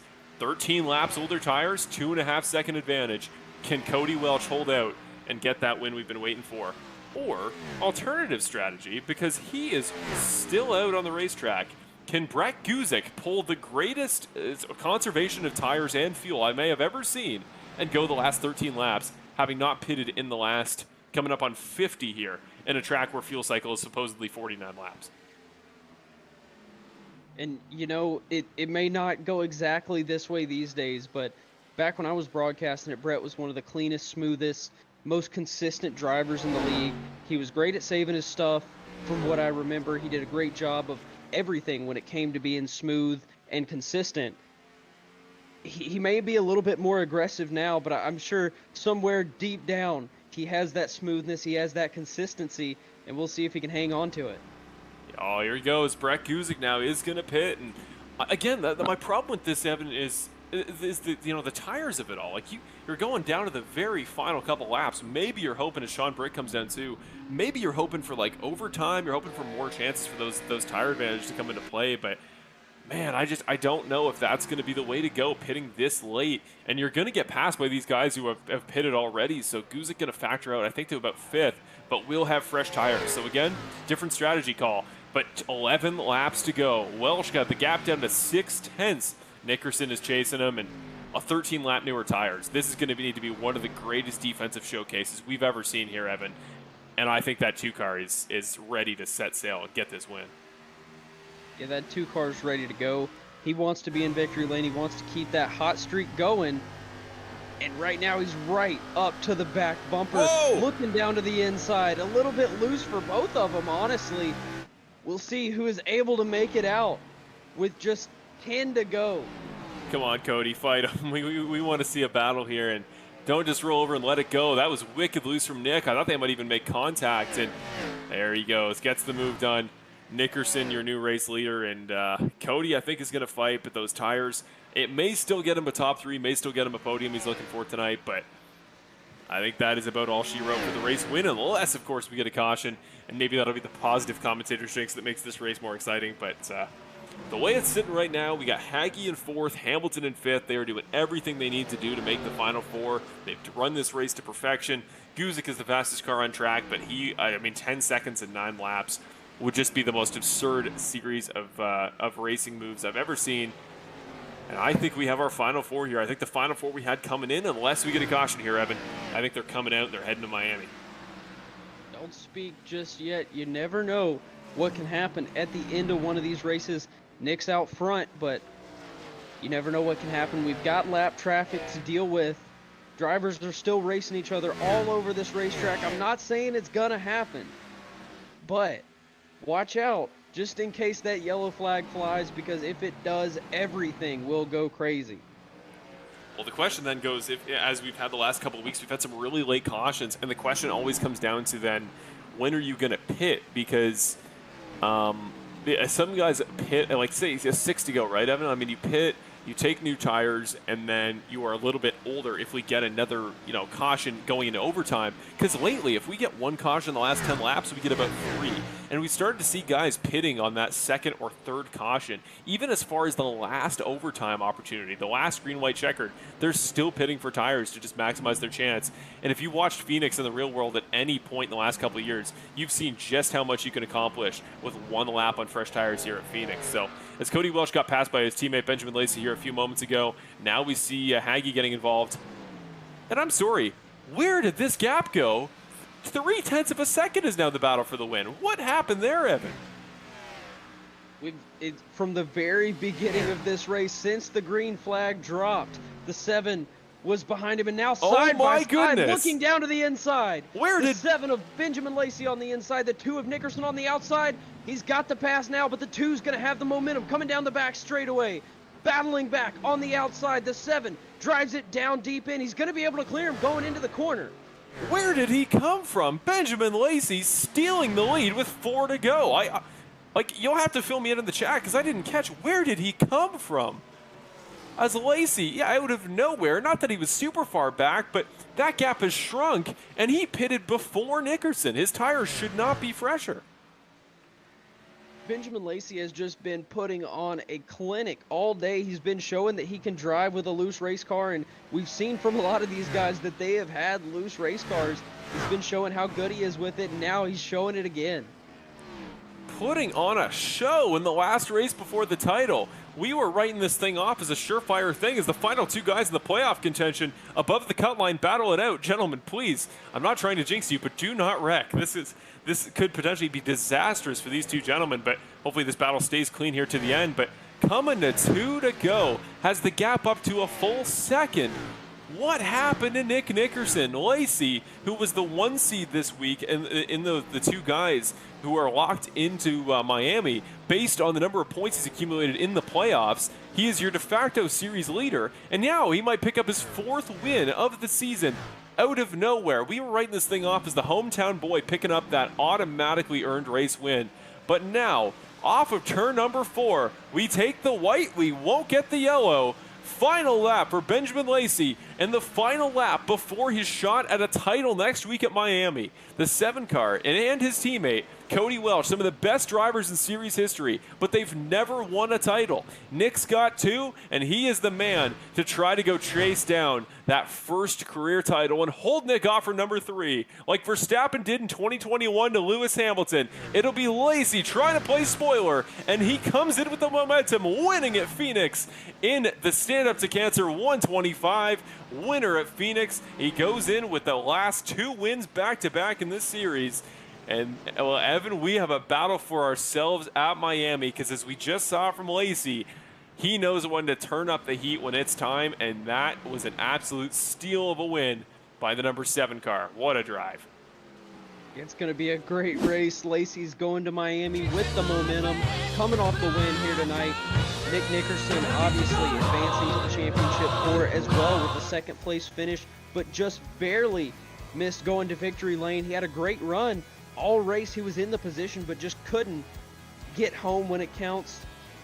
And it looks like Hamilton and Hagee are going to be the final 2 to round out your championship 4 that will be racing for a championship in a week's time.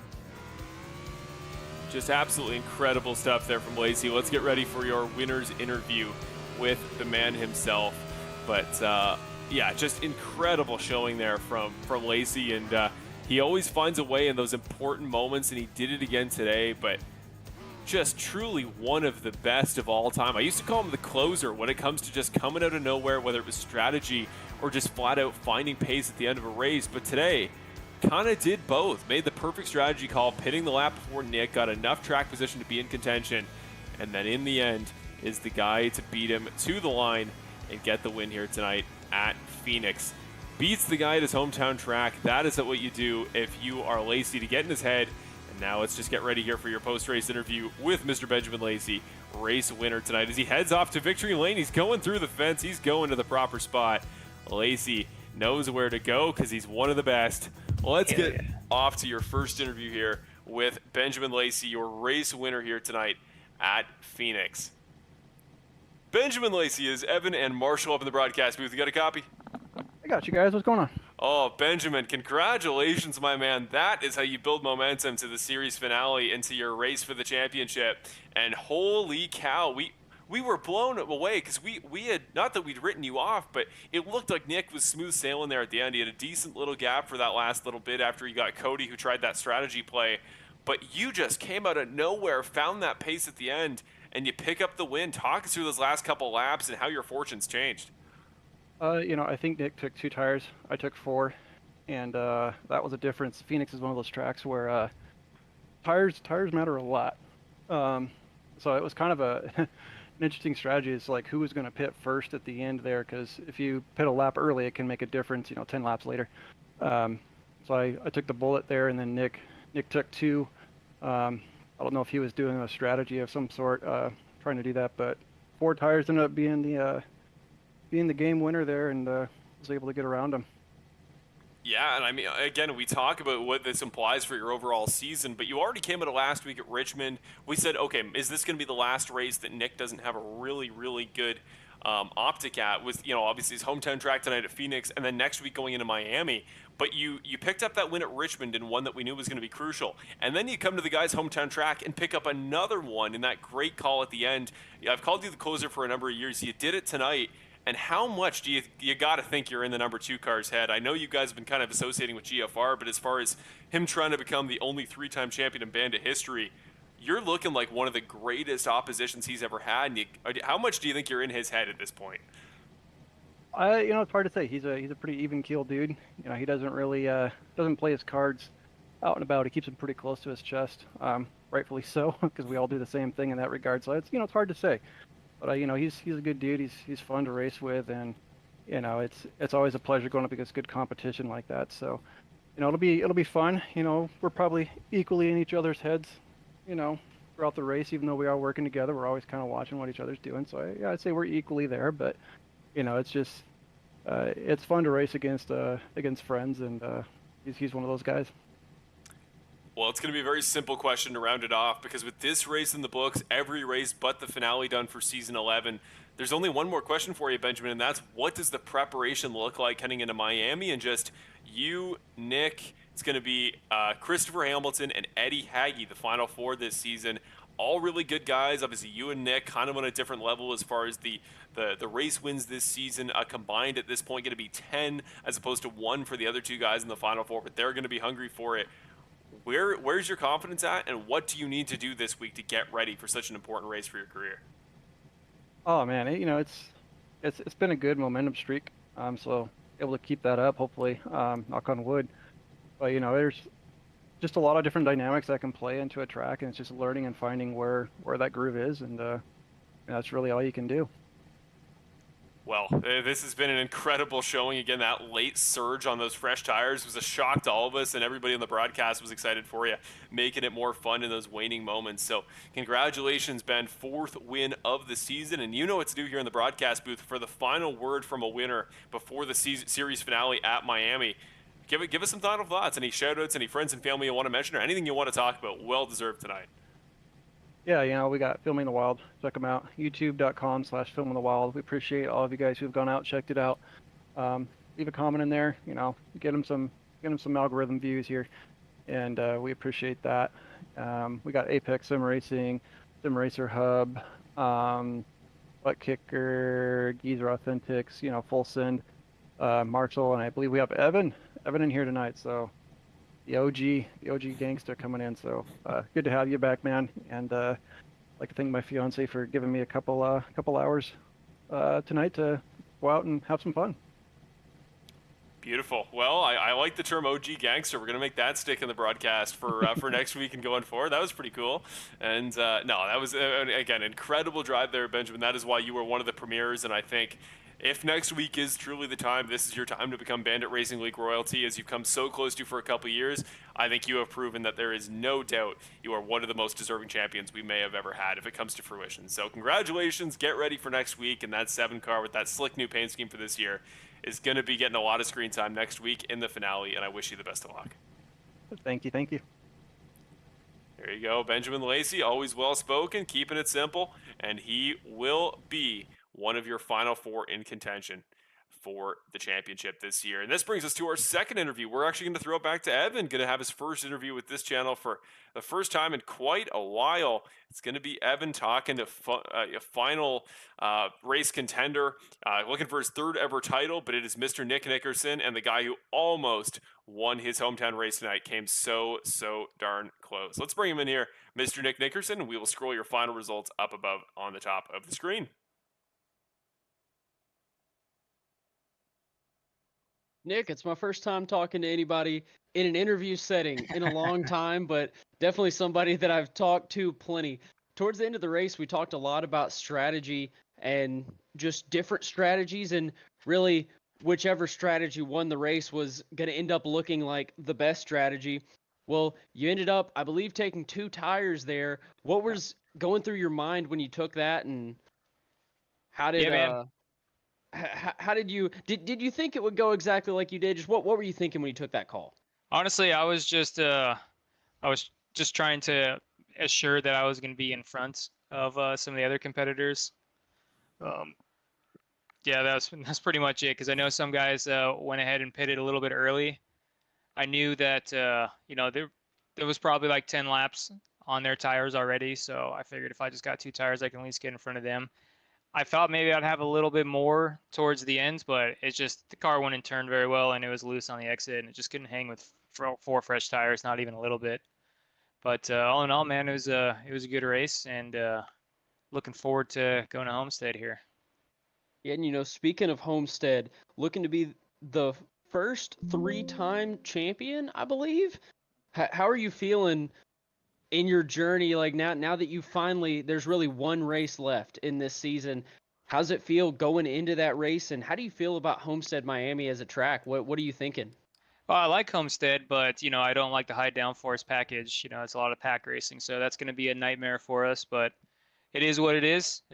We'll just have to play it out, and I know tires are going to be paramount, so we're going to have to find every which way to save a set of tires just in case there's a yellow at the end. But other than that, man, the four of us that are going there, any one of them, if they'd win it, I'd be happy. I'm just glad, to be racing here and having fun. And yeah, man, that's pretty much it. I know we already announced the future for Bandit. We haven't yet. We're gonna talk a little bit about that later. Okay. Yeah. It's So if you're still tuned, stay tuned for after this. It's gonna be a big announcement. We teased it earlier. Okay. So I'll just keep my mouth shut for this next part. But yeah, man, just it's been an awesome season. I'm looking forward to trying to close it out with a win. But if not, man, any one of these other three guys, if they win it, dude, I'd be more than stoked about that. So it's gonna be a fun one. It's gonna be a big deal. I wish you the best of luck on to next week. Luckily, I'll be there to watch it. Either way, whether you're the one who ends up the championship or the champion or someone else, I'm gonna be happy. I always love interviewing you here in the broadcast booth. I'm glad I was able to do it at least one more time. Hell yeah, man. You know the deal. Say your thanks, everything like that. Yeah, man. As usual, first I got to thank Bill for all the hard work he puts into this league and making it is what it is, and all the admins and everybody that helped make the decision, race control, and appreciate you guys doing the broadcast. It was good to see you again there, Evan. At least one or two more times. But it's always awesome. Hope you've been doing good in your personal life, and I don't know if you're still doing photography as a career and all that fun stuff, but I hope that's going good. And I guess the sponsors too. Big Red Propane, our primary sponsor for this team. They've been awesome. Swindow Diazzo, Perfect Shine Auto Spa, XL Parts, Advanced Auto Parts, VIP Auto Glass, Clutch Automotive, and Apex. It's been a hell of a season. Looking forward to closing it out on the high ends, hopefully. Absolutely. I can't wait to see how the race turns out after next week, and wish you the best of luck, obviously. And, I have a good feeling we'll be talking to you then. Yeah, I appreciate it, man. I'll talk to you next week. Sounds good.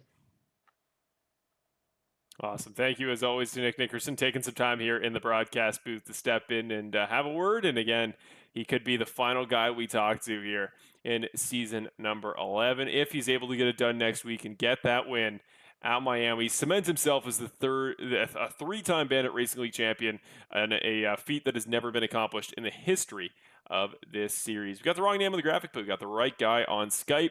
Cody Welch, your final podium sitter. He did it very differently than the first two guys here tonight. Started 19th, finishes 3rd, and what a drive it was. We'll let Evan once again going to come back up in the interview booth here. Going to talk to Cody Welch, who gets a great 3rd place finish tonight. Cody Welch, great charge through the field tonight. Like Marshall just said, started towards the back, able to come home and finish 3rd at Phoenix, especially after a little bit of an incident there at the very beginning. Kind of talk us through a little bit in your race. Did you use your fast repair after that first incident? No, I opted not to use it right away, just in case we got to restart and we got bunched back up. You never know what could happen. So I repaired as much as I can. Had about 1:30 of damage, and I repaired about a minute of it. So that second stint there, I was running on a car that was just complete junk. On the second stop, I came in and I got it fixed and was able to come back to the front, but I had nothing for Ben and Nick. They were on a whole nother level tonight. They flew right past me. Their tire saving skills, they're just the way they could drive this track. I couldn't do it, but I'll take 3rd. 3rd's better than the past few weeks. So yeah. Hey, you had a great finish. Definitely nothing to be ashamed of, finishing 3rd in a field of such great cars, especially in such a great drive from starting 19th, able to finish up in 3rd, led a couple of laps while you were at it. A great run overall. But next week, heading into Miami, how do you feel about that racetrack? You had a good run tonight. You're going to try and keep the momentum going, obviously. How do you feel about Miami? Do you think you can do it there? I think I can do it. I think anybody could do it there. We're going to be in a pack, or it's going to be drafting. It's going to be a wild race. So all you guys tune in. It's going to get crazy. Yeah, definitely. If you're here tonight, you definitely want to be there next week. It's going to be a lot of fun. I wish you luck. Not to take the conversation off of you, but I am a little bit interested. I'm curious. So we've got the championship for next week. It's really going to round out the season. We've got Mr. Nickerson, Lacy, Haggy, and Hamilton in it. If you had to place bets, who do you think is going to drive away from Miami with the win? I think something's going to happen. 10 laps to go. And I think Eddie's going to come home with it. That's my pick. That's my pick. Eddie's going to come home with it. Ben and Nick and Chris are going to run up front all race, and then something, a restart's going to happen, and Eddie's going to come home. He's done that a couple of times already this season, so that's who my money's on. You know, I would not be surprised to see it. We're definitely going to have to keep that in mind. We're going to have to watch for it. And, you know, if that happens, I will make sure to give you credit. It's been great to talk to you. I wish you luck next race. You have no idea how hard I was pulling for you when you came to the lead. I was really pulling for you, man. I was hoping you could come away with it. But next week's your week, I think. That's what I think. Man, I hope it next so. week. I hope so. It feels like every week's my week. I'm right there, and then one little mess up or something happens, and then I'm out of a win again. But we'll give it a hell again. We'll try again. It's all we can do. So I think you've been due for over a year now, for sure. So I can't wait to actually see it happen. But you know what? I'm glad to talk to you here in the broadcast booth. Now's your time to thank who you want to thank. It's your time to take over the channel for a second. yeah, well, nice to talk to you, Evan. I know it's been a while, for sure. You know, everybody that watches, you know, the same thing every time I'm able to get an interview and get on a podium. And thanks for everyone who watches, all the sponsors, Bill, and everyone in the league side and on the broadcast side, just doing your thing. We put out a great product, and I'm glad to be a part of it. So, well, catch y'all next week. Yes, sir. Good to talk to you, Cody, and hopefully we'll be interviewing you next week. Hopefully in Victory Lane.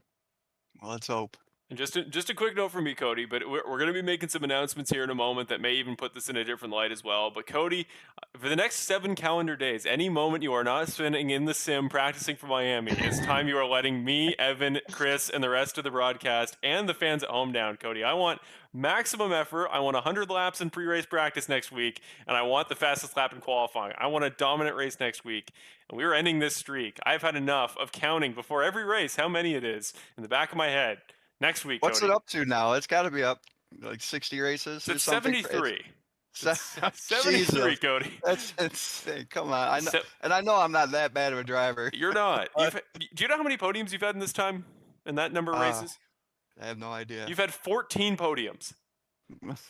And have not made at least half of those are probably second places, last lap passes, or you know, get wrecked by Ricky. You know the deal. Only something. 10 of them are second places. 1 of them was Ricky. So yes, let's just make sure next week practice, Cody. Maximum practice for me and everybody, please. That is a desperate. Absolutely. You got my word. I'll put in. I'm actually going to Michigan for the NASCAR race on Sunday. But other than that, I'll spend every other waking moment down here for getting ready for the race and show those guys up. You know how much we're rooting for you, considering how he just knows those numbers. He's got them right in front of him. You know how much we're rooting for you. They're not in front of me. I know them. Trust me. Trust me, guys. Oh, my goodness. Anyways, Cody, we wish you the best of luck. Have fun in Michigan. And, yeah, hopefully we're talking to you first next week before the champion. Well, that's all. Thanks, guys. Appreciate you. Have a good night. Beautiful. There you go. Cody Welch. If there was ever a man that we cheer for in this series behind the scenes, just throwing that impartiality, that broadcaster non-perspective out the window.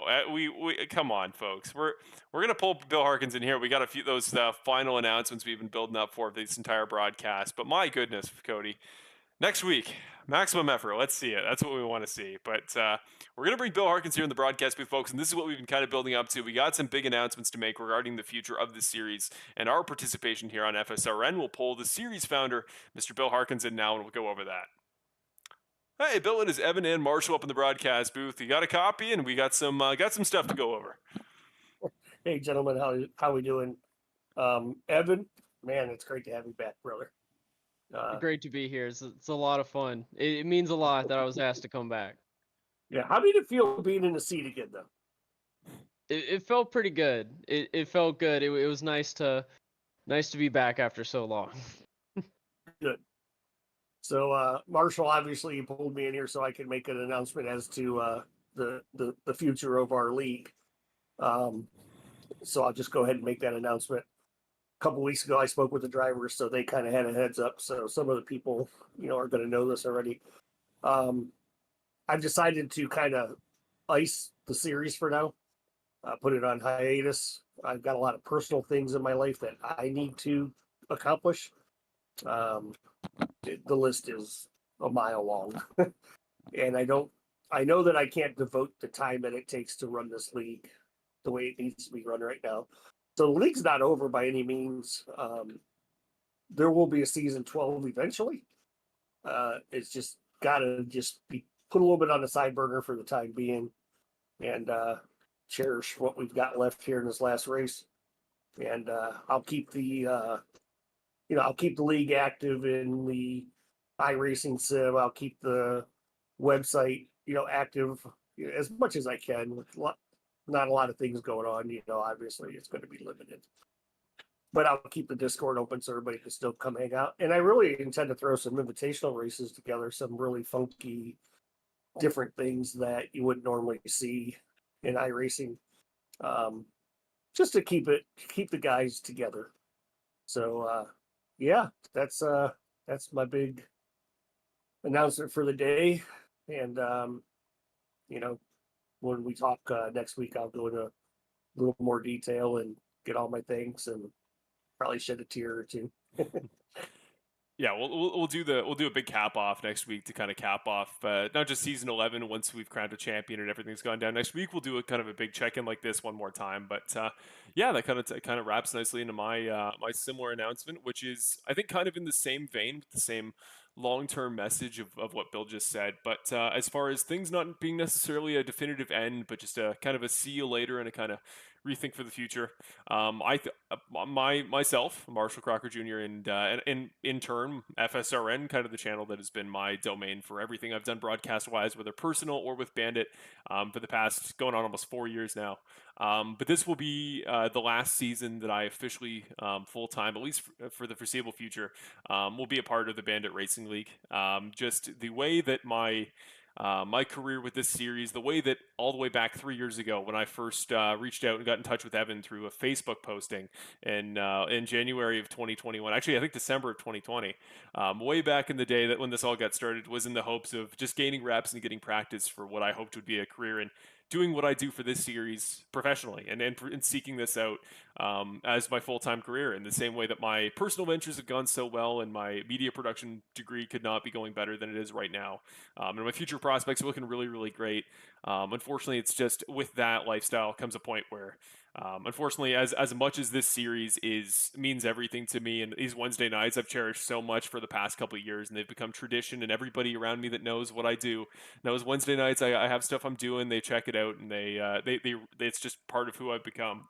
But with that, 1/7 of your days in a week, eventually with what I'm trying to pursue, you just run out of the time. And my time here in Bandit is my involvement in the series is never going to end with my last broadcast. The guys in this league and everything I've been a part of here mean too much for me to just ever ghost. And certainly, if there's fun stuff going on, I'm looking to build my sim again in the future for whatever random times I do have free. So maybe I'll be making more appearances in that 95 car Evan saw me call last year in my one-off at Watkins, and get more chances to maybe run with the guys, and whatever the future looks like. Maybe I will run a full season in the future of Bandit and some crazy future universe. I hope that's the case. But no, as far as this series, FSRN's time and my time taken over from Evan since season 9 will come to an end after next week's race at Miami, which again is not to say that there's not a future where I do get involved back in the broadcast and something happens, or maybe I take over or I help co-commentate, or whoever would theoretically take the series over from a broadcast perspective, were it to come back in that form, I would absolutely be down to give them all the help in the world, because the series means too much to me. These guys, each and every week, I take too much pride in catching up and hearing from them. And yeah, it's heartbreaking to have to step away. And I know my long-term ventures will be worth it, but doesn't mean I'll ever forget about the fun times we've had. And, Evan, you and I are going to be great to get one more week next week, because at this point we've been, again, almost 3 calendar years, 4 seasons in the league. For me, I know you were here even before I was, and I don't know how many races now the two of us collectively have called. It's got to be over 100. So it's been a great journey. We'll get into it a little bit more next week, but we felt it was best to make the two announcements back to back and make sure you're all in the loop to know next week is not just the end of the season, but it's going to be the end of this iteration of Bandit for the next little while, and potentially for good, at least in my capacity. So that's about all I got. I'll throw it back to you, Bill, if you got any more final thoughts. Yeah, so I don't want to get real long-winded, because Lord knows I can.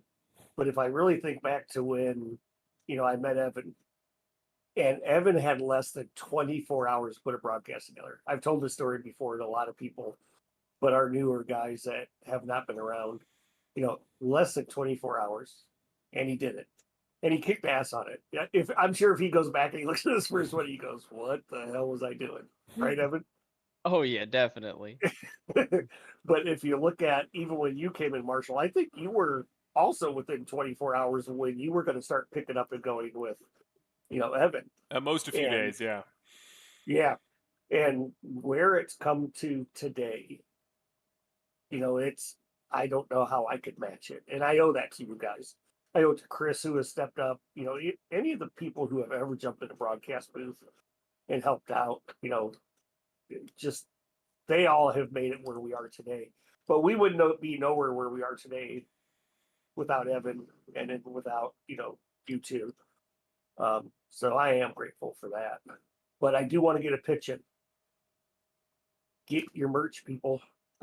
There is a discount right now. 10% off. Use code BANDIT12. Bandit, the number 12. I have reached out to all the drivers, and I have told them, if you want something made, get with me. I'll get it made. Hopefully we can get it out before last week. Or hell, it's 150 laps. I probably won't run any better than I do here. Maybe I'll make a championship one on the fly like I did on that one race. Marshall, maybe we'll do something on the fly. That was sick. That was one of the most impressive things I've ever seen. I thought that was pretty cool. So yeah, I'm, one more to go, man. Let's do it. Let's knock it out of the park, and let's make it happen. Yeah, one more to go. And the way I would just sum this whole thing up is the Bandit Racing League will never die until the day that we stop remembering all the times we've had and all the fun races and the guys that have got one-off wins, or the guys that have freaking 45 if you're Nick. The day you stop remembering those moments, or the day you guys stop wearing the merch that you bought. I know I still have stuff from way back in the day a few seasons ago, and I know a lot of you people have supported just so many drivers of the series as a whole, and it genuinely means the world to us that you guys not only come here to watch every Wednesday for free on YouTube, and we're glad it's that way, but to support the sponsors and buy the merch and support yourself and your love of the series. And it doesn't die until we stop remembering these moments, we stop talking about Bandit, or we stop wearing the merch that represents this period of all of our lives. So amazing. I can't wait to kind of wrap this thing up and put a proper close on it next week. We'll go back over, maybe get some of Nick or Evan and I's best moments, and Chris's too, because I really wish he could be here, and he's kind of become one of the pillars of this whole broadcast that we've done for Bandit for all these seasons, with how great he's done subbing in. But yeah, we'll cap it off there. We'll let you go, Bill, and we'll put a proper bow on this whole package next week. No problem. Thank you very much. Awesome. That is it. Just we felt it was only best to get all the pillars here of this series, and Evan and I and Bill here to cap it off. And I mean, Evan, it's going to be so sad, but next week we're in for an incredible race. And if Cody's race pick is anything to go off of, it's going to be a fun one. Eddie winning the title would be an incredible moment. Absolutely. Everybody stay tuned for that. Make sure you're here next week, because it's going to be a lot of fun. And one more time before next week, I just want to again thank you, Marshall. It's been a long run with the Bandit Racing League. It's been a lot of fun broadcasting together. I can see in the Skype, Brandon is holding up something that says, "Hi, Evan." It's upside down. Hello, Brandon. But it's been a long run. I really appreciate you asking me to come in for the final 2 races. Obviously, I would have loved to watch it with Chris, but the timing worked out great, and I'm really happy that I could be here. So I really appreciate you asking, and I think it's a great way to really close a chapter. Yeah, couldn't have put it better. And unfortunately, we do we're going to speed through because we don't want this to get too long. Tonight's race ran a little bit quick, so we'll get through our sponsors tonight and we'll sign you off. But the biggest one we want to mention again, it cannot go understated, is Stand Up to Cancer. What an incredible cause to sponsor tonight's race. We gave you a little bit of info. We had that video pre-race, but remember, to support and help fund cancer research, it could not be a better time. There's always a time, but go down below to the links in the description. Check out either their social media or the direct link to donate. I will absolutely be donating on behalf of the series with the proceeds from this broadcast, and I urge all of you in any small capacity, small or large, to do so as well. It means a lot to the series in the same way that we always ask you to support each week's sponsor. We ask you to do the same. This week, we thank you to Jason Greenwell, tonight's race sponsor, driver of the 83 car, Mr. Pompous himself. Solid race performance from him tonight, and it's amazing of him to sponsor the race this evening, and we're so glad he has. And in addition to that, we also want to talk about our other series sponsors and our awesome partners that allow us to put this on. First of all, I want to thank Bandit Racing League's main simulator. And but by main, I mean the only thing we've ever run it on. We're never running on like Forza or, Assetto Course is overhyped, or what's that other game they tried to run the Le Mans on and it failed. There's no other simulator that compares. And I'll call it a game, but we'll keep it to simulator for tonight because I know there's a whole debate about that. iRacing allows us to put this whole thing on. Apex Sim Racing is a great place to get your awesome, accessories and actual equipment to get involved in sim racing.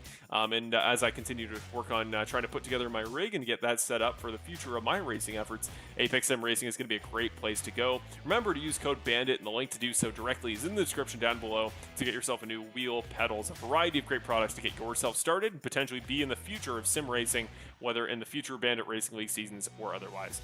Moser Racing as well for premier sim racing wheels in the same vein, moserracing.com. Perfect Shine Auto Spa, one of our title sponsors of the series. Thank you to Perfect Shine Auto Spa on behalf of Kevin Foster and the entire GFR racing team. Track Camps are Gourmets, your place for custom track cameras. You like some of our dynamic camera angles tonight, authentic to the real NASCAR season.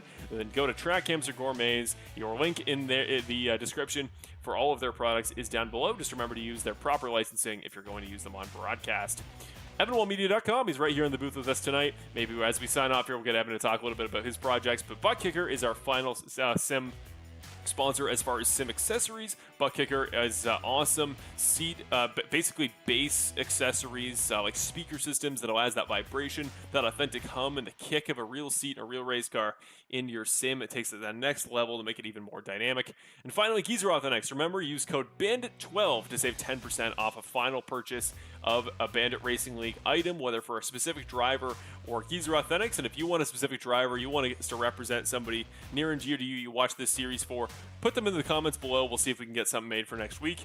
Finally, SimRacerHub.com, the place that gives us all of our updated point standings and allows us to keep you guys in the loop as to who is where. And it is the reason we know that next week, we'll show it one more time here, folks, for the finale at Homestead Miami Speedway. It'll be Benjamin Lacy, Nick Nickerson, Christopher Hamilton, and Eddie Haggy racing for a title. 785 represented, as well as 2 GFR guys, and Eddie Haggy, who is affiliated with the entire Guzik crew as far as team affiliations.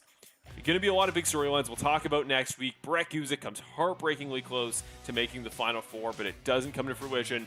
Also eliminated will be Kevin Foster, Ricky Hart Jr., and Mark Allen Bivens. Your race for 4, we'll talk more about it next week, Evan. But finally, before we sign off here, anything that people can do as far as checking out EvanWallMedia.com, checking out any of your stuff? Yeah, just check out EvanWallMedia.com. Just dropped a new video today on my YouTube channel. If you're a fan of racing, especially short track racing, had a video of a pro late model race for Jim Wall Racing on there. We do a lot of short track racing, especially for Jim Wall Racing. It really brings you along for his race in the pro late model series, running around Montgomery, Nashville, Pensacola. Snowball Derby will be down there running the Snowflake 100. So definitely tune in, Evan Wall Media on YouTube. If you watched the broadcast back when things were on that channel, you know how to get there. So it's a lot of fun watching that, really being involved in a race. If you're a fan of racing, you're going to like it. Beautiful. Amazing. Go check it out, folks. You supported this series for a very long time, and you deserve to go have people go check out your stuff here, Evan. So go check out evanwallmedia.com and come back to us in 7 nights' time, where we will cap off Bandit Racing League Season 11 and potentially the future of the Bandit Racing League. We'll put a chapter to an end. For myself and Evan Wall and a Chris Ferrara as well, who does all of our social media stuff, may not have been here this week, but we're always thinking about you, Chris. For myself and the entire FSR Red crew and all the drivers in the Bandit Racing League, thank you for watching tonight's Stand Up to Cancer 125 at Phoenix. We will see you all in a week's time at Homestead Miami Speedway to declare ourselves a Bandit Racing League Season 11 champion. Have a great rest of your night, folks, and we will see you very, very soon. Absolutely.